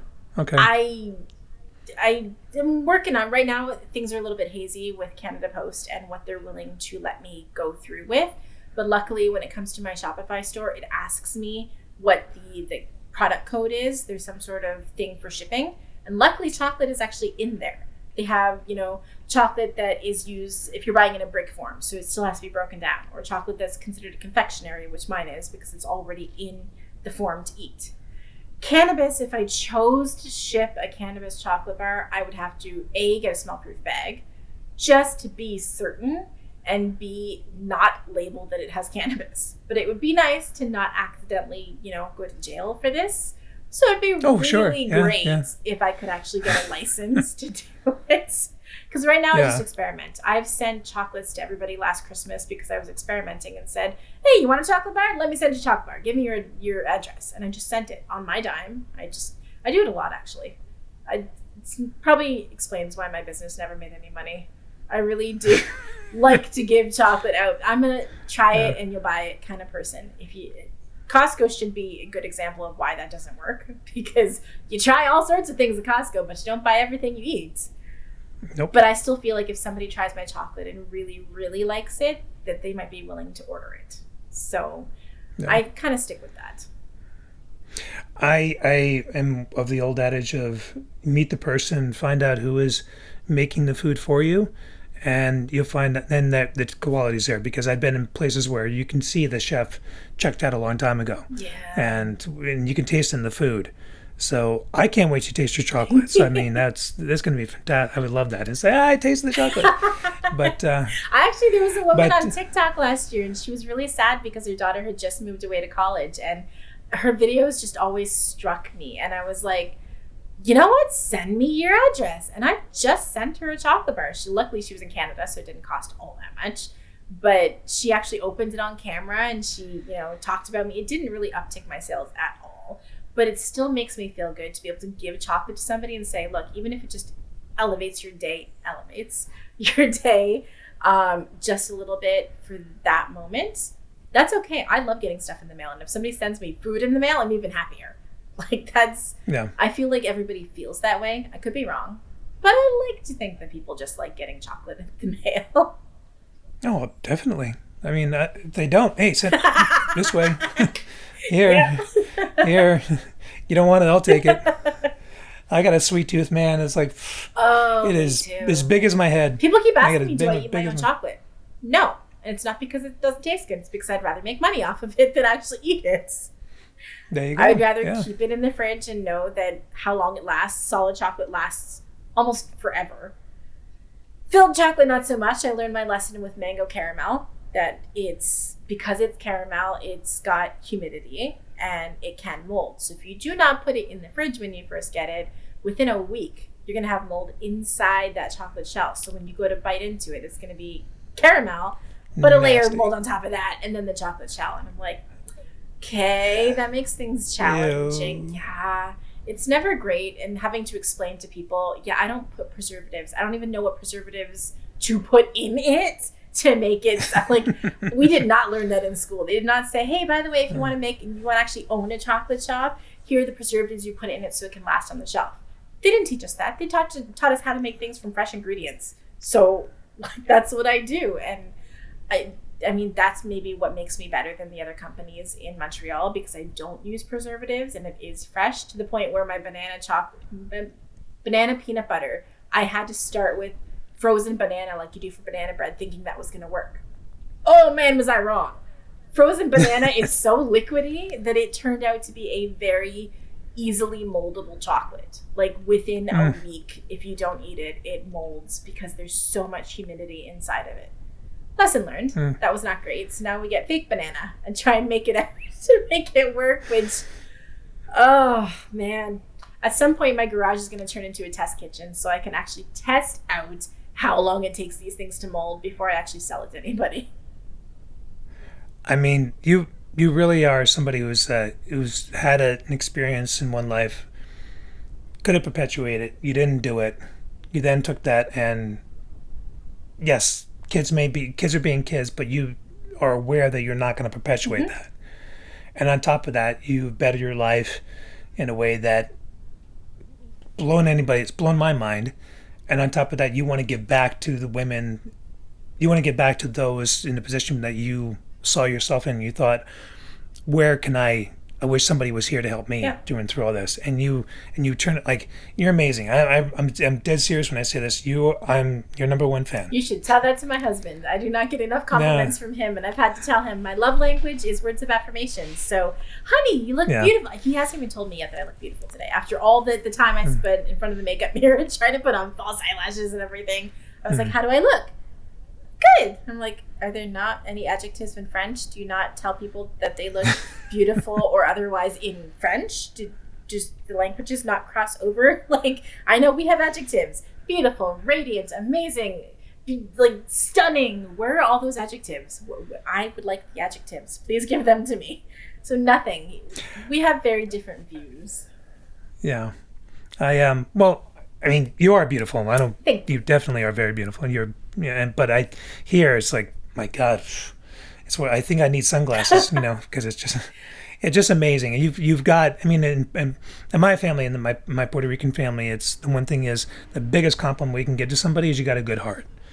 And that's the biggest compliment. And the thing is, like, yes, the exterior, yes, you're beautiful. Jeez. I mean, thank you. Very beautiful. But here, it's where I'm looking, it's like, oh my God. After all that, after all you've been through, after all the things that were said to you and done to you, the betrayals and everything, and you turn around and you have this beautiful heart. It's like, yeah, I'm your fan. Thank I'm you. Number one fan. I work on it daily. Lots of meditations, lots of chakra healing, lots of believing that I have the inner worth and believing the light that shines from my chest and out. And the visualization that allows me to feel like energy is coursing through my veins and out my fingertips. I mean, obviously that's not happening, but the imagery really helps me not feel so dark. And I've been an asshole. I have been that person in someone's life where I was the epitome of narcissist asshole. And I feel really bad for those situations because that's not who I was. I let my environment overpower my good sense. And it took me a while to come back. But this is how I was as a child. And it's how I'm trying to be more energetic and optimistic and a good person, because I'm the role model for my children. And I want them to be the good people in society that stop a fight. Like, my husband is so against this, but I want my kids to either step in for a fight or be the kid who's not filming it and go and tell a teacher. Like, everybody now wants to film a fight that happens in school, but could you not be the one that stops it and then advocates on behalf of the victim and say they didn't do anything, this other person picked on them? Or are you going to be so afraid of the bully that you're not going to do anything? I want my kids to be brave, and I want them to stop this, because the only way we're going to stop kids from committing a suicide because kids tease them at school for being gay or trans or any way they possibly looked is by advocating for being a better person and stopping the destructive behavior when you see it. Otherwise, if everyone's always going to stop and film it, how is that kid going to feel worth? Yeah. Your only worth is what you bring, what entertainment value to bring with, whether that entertainment is your abuse, your tears, or your laughter. It's like that's my only value. Yeah. That sucks. It does. And not to value your worth based on someone else's opinion, like we were all brought up to believe. Yeah. That's a huge lesson for me. Breaking from that is a huge lesson and a huge attribute to those of us who've survived, because you have to break down all of that unworthiness that somebody has put onto you that you believed for so long. You now have to believe that you are worthy. And it takes so much. There are so many female empowerment coaches out there who are willing to show you how to do it. But as much as somebody wants to show you, it's for you to do. It's your path. They can tell you all. You can pay them $80 an hour. You can pay them $1,000. There's a coach that said her time is worth $1,000 an hour. And I was like, I hope I never get that big that I feel that my time is so above what most people can afford that I only attract high ticket clients. I get people who want to do that. That's like real estate agents that only sell $2 million houses instead of like $3,000 $300,000 houses. Like, instead of being down here, you're way up here and you only refuse, like, you're only up here. There are coaches like that. But it's still, no matter how much you pay somebody, it's still inside of you to do the work. If you don't believe that you're better, you're never going to be better. Never. It's not going to change. You won't break the cycle if you don't believe it. Yeah. So breaker of chains. My friend, it was such a pleasure to talk to you finally. It's such a pleasure to finally meet you. Thank you so much for... Okay. You're still sober. So sober. I got no excuses now. Punch drunk. That's the only thing I have. So all those years of boxing, Jesus Christ. Oh, man. But yeah, thank you so much for doing this, and I'm gonna be pulling for you whatever you need from me, as much as I can help. More than happy to help you and your business and your family. Thank you. That's really important, of course. I mean, you got a good heart, and that needs to be cultivated and protected and nurtured and luckily I put am out there seeing for the world that to see. more on LinkedIn. I am actually seeing more people show their hearts, and it really shows that as a society we're willing to help good-hearted people in the business world compared to the way it used to be before COVID. So it is really nice to meet someone who I haven't met in person, who's in a completely different part of the world than I am, to actually advocate for me and for my business, because I didn't see any of that happening well before COVID. So it is really nice to see. And we're kindred spirits. Yeah. We definitely are, no question about that. I'm definitely, when I'm in Montreal, I'll bypass the strip clubs and the and the chocolatiers, and I'll go right for your place and I could still probably show you some great places. I love Montreal. Our symphony is amazing. Our ballet is amazing. La Ronde is quite a good comparison to Cedar Point. Like, it's not super amazing, but it's pretty. I really like it. Montreal has so much to offer. Old Port is one of my favorite places. Old cobblestone roads and all the buildings look really old. It's a good comparison to old Quebec. So I'm very fortunate to live here. There's so much culture here that where I grew up in Windsor, it is nice to be here. And you better come during the summer because Just for Laughs Festival is the best. I any excuse I can go out to Montreal. I mean, the one. So my favorite city anywhere in the world is Barcelona. That's my favorite city. Never been, but I'd love. Yeah, it's just, oh my God. I love the Norwegian mountains. I love that area. The Swedish in that area. My third favorite place on the planet, Toronto, Montreal. Love it. I mean, the people are friendly. I mean, it's a 6-hour drive. Yeah, it's definitely a drive and a half, that's for sure. But it's like, I love Toronto. I love how much it reminds me of the New York City that I liked, which was very friendly, very big. But Montreal, it's like beautiful people, dark hair, blue eyes everywhere. Blue eyes, and just like it's just everywhere. Great art. And you're right, like you said, there was definitely something artisanal going on. The Underground Mall. Oh, I love it. Yeah, the Underground Mall, and then when you go to Quebec and Old Quebec, because the Hotel Chamfranc, did you ever go there? Or my husband, I think we were dating like 3 months, and he took me to the Quebec Carnival, and we were going to sleep in the ice hotel, but we did not. He didn't realize that I don't like to be cold when I sleep, because sleeping on some furs on a slab of ice was not my ideal way of spending an early relationship. Like that was, so we found a really nice old hotel to stay in, and to the point they gave us like a little basket for breakfast and had the marmalade and the croissants, and it was really amazing. And we got to see all of the traditional winter stuff at Carnival that I grew up learning about Quebec. Like I grew up learning about Bonhomme de Neige and the big sash and all the tubing down there. All of that stuff we actually got to do, and it was really nice. And we had dinner at Chateau Frontenac, which I thought I wanted to get married there, but then I found out the price, and that was not going to be an option. No. But yeah, I was like, whoa, that's beautiful. I took pictures. It was just, there's just something to say about old buildings and the way that, as much as it must suck to be maintenance on old buildings, they're just so pretty. Yeah, it's huge. It's massive. Yep, it's a castle. But, yeah, it's a beautiful city. It's been years since I've been back there. In 99, I bought a motorcycle, and I traveled went through upstate New York, and then the first place I went through was because I've been to Quebec and Montreal like 3 times, but my last time was 1999.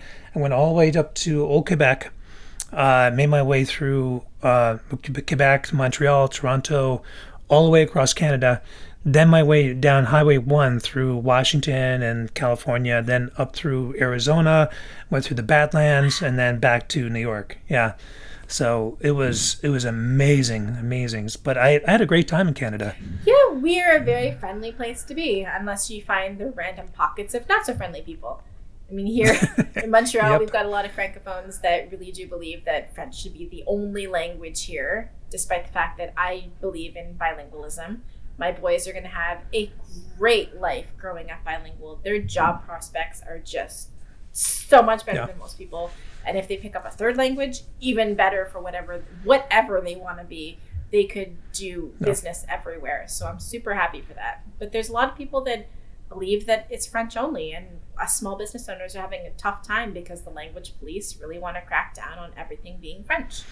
It makes it... Jesus. I get it, but they've gone too far the other way. Instead of saying, well, we need to preserve French, so we're just going to, do this. And they're basically saying, no, we need to preserve French, so no English. We're not doing any English. And it's too far. They overcorrected way too far. And it's challenging. It's hard to, when you go into stores and you say, je ne parle pas bien français, est-ce que tu parles anglais? And they go, no, I'm going to spend money in your store, and you're not even going to try to meet me halfway. You can't even say in broken English, I don't speak English well, because I've just told you in French that's not very good, I don't speak French very well. Like, as long as we both come together and make an effort, I'm willing to spend money at your store. But if you tell me, no, you're Yeah. an Anglophone and I'm not willing to help you out if you're confused, to say, like, if me to say, hey, I see the shirt, it's a small. I'm not a small. Do you happen to have a large in the back? I can't ask that in French. But if they're not willing to make the effort, then I'm just going to walk out of their store and not spend any money there. Absolutely. If they want to be able to not, put money in their pocket. That's you buy. Yeah, some people are like just that. Because I call them zebras. I call them zebras. Black and white thinking. It's like there's no gray. Yeah. You can't do it. They're just zebras. It's not. It's like, what do you do with that? You can't. You just have to chalk it up to not having the right mentality and move on. I shudder to think of what would happen if my husband found a French woman instead of an Anglo woman. Like, not only did he find an Anglophone woman, but he found a mixed race, Black advocacy, like women's right advocacy Anglo woman who doesn't really speak French very well and refuses to bow down. Like, I'm fighting this fight that he's like, couldn't you just, get a job? I could, but it doesn't speak to me the same way as fighting this fight that needs to be fought. I know other people can fight it. It's perfectly okay that other people can fight it.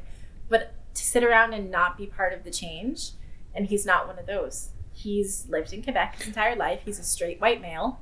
He's never had to go through adversity because he didn't have to. He's always spoken the language that is the majority. He's always, he's a white man. He's never been treated poorly for being gay or for having a different skin color or for the Muslim women who wear a hijab or a Jewish man who wears the yarmulke. They're all treated poorly, and he's never had to because he fits the perfect stereotype of a Quebec man.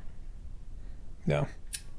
I don't think speaking for your husband, but I don't think that was in his mind when he married you. I think he married you because, you're beautiful, you got a good heart, you're incredibly intelligent, and you're insanely creative.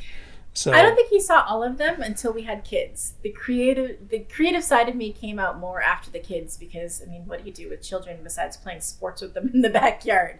You paint with them. Right. And you come up with sock puppets to do stuff with because they're kids and they have creative outlines. That's it, yeah. So, and that's what you do. Yeah, and I'm nurturing. They look at things and they think, what can I do with this? I don't think he knew how nurturing I was when he got gastro from me. I was working as a chef in a daycare. I caught gastro. I was dating him, so he caught gastro. He was not impressed. I tried to be nurturing, but he's a very sad, sick man. He doesn't like to be sick, and he doesn't like to be responsible when he's sick. He definitely wants to be taken care of. So I think he saw the nurturing aspect before the kids with my taking care of his sick ass. But okay. Yeah. Compassion. What you can do.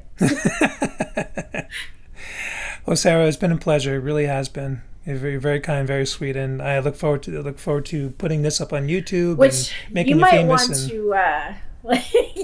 You might want to cut this down at 3 hours and edit this out and fix it up so it's not so long. I think people will. I'll definitely edit for sure, but I think that people will. You're very unique.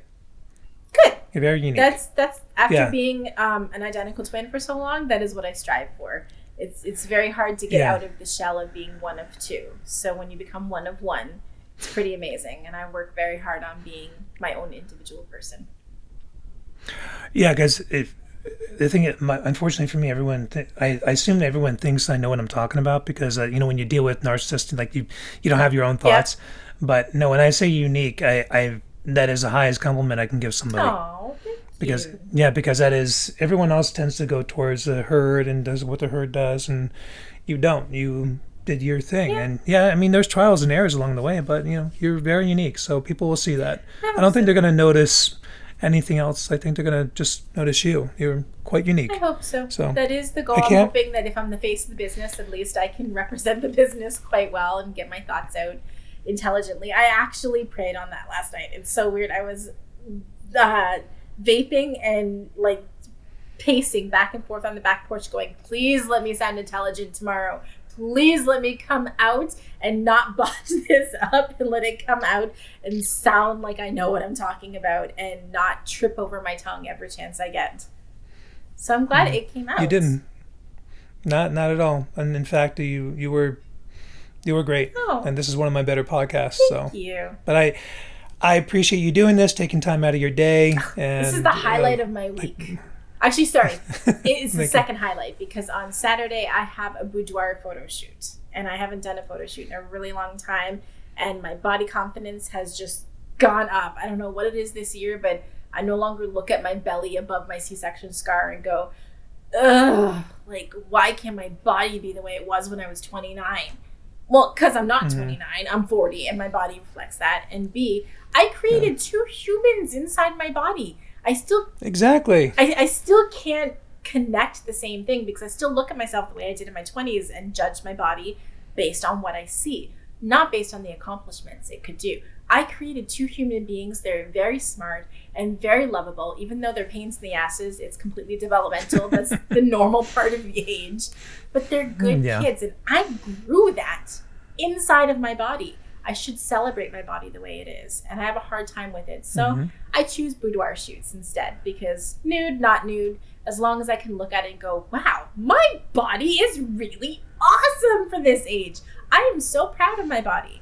So you and the boudoir shoot, those are my two highlights this week because every time I do a boudoir shoot, I get to look at the proofs before they're edited and go, wow, I didn't see my body like that. It's nice to be able to see that I look like I could be in a magazine.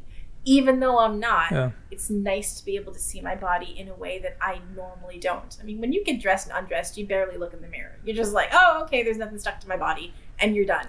Yeah. It's different when you're looking at yourself dressed up in lingerie in a nice pose. You really see yourself for the way that others might see you, and it's harder to do in person. Yeah. Yeah, it's true. Yeah. It really is. Yeah, I mean,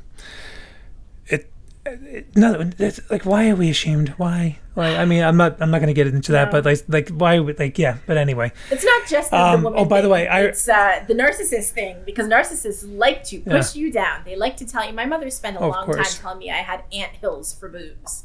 Like, she never really cultivated, you're a young woman, you have breasts now, that's normal, you've hit puberty. She wasn't great like that. She liked to push me down and tell me I was ugly and tell me I was worthless. And it's typical narcissist behavior, but it's really hard to break when you spend a long time dealing with that. So it's not just why should we be ashamed of ourselves, it's why do people feel the need to shame us about ourselves. Yeah, and we accept it. Yeah.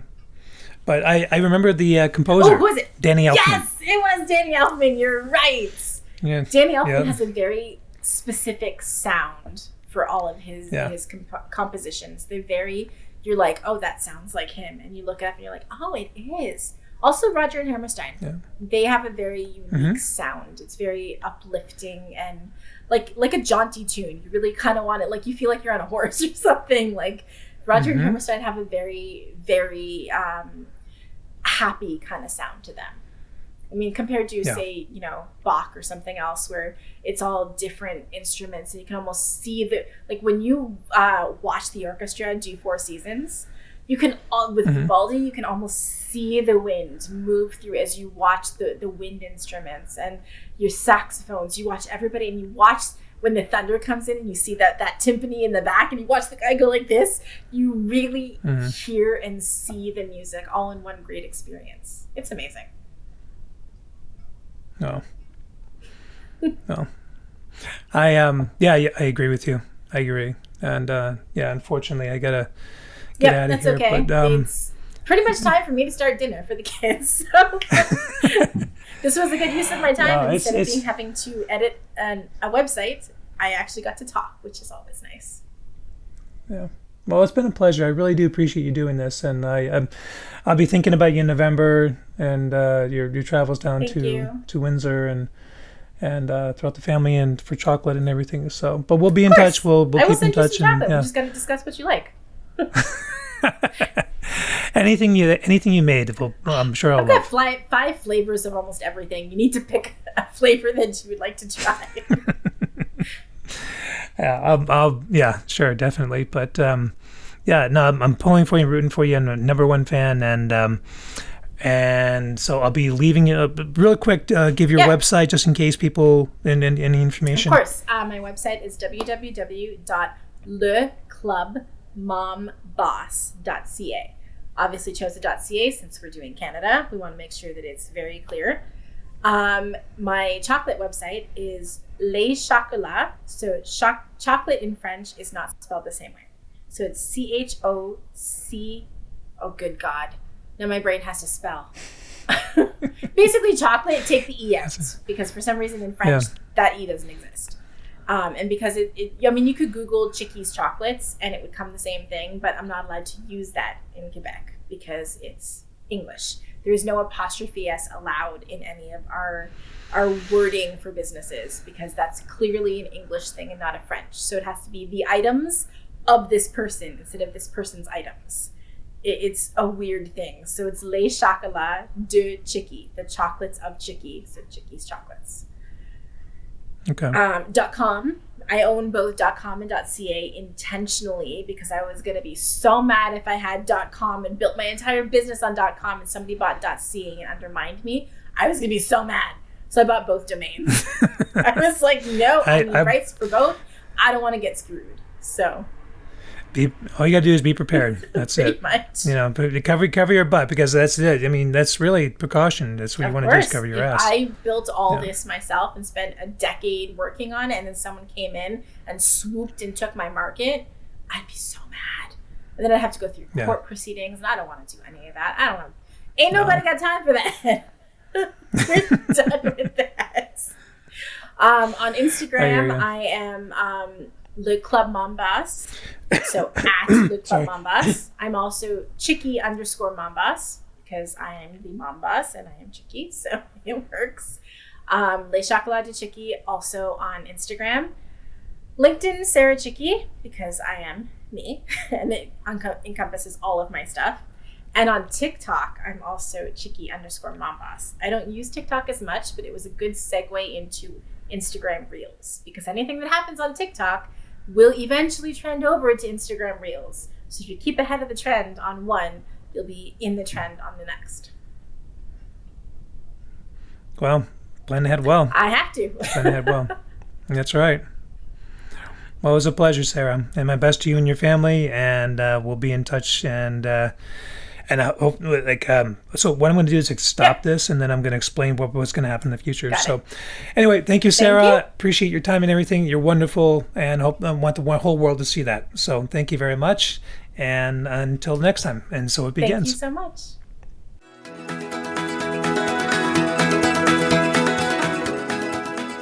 Thanks for listening. If you enjoyed this episode, please go to our website, thefoolpodcast.com, and follow us. We'd appreciate your support. More episodes are soon on their way.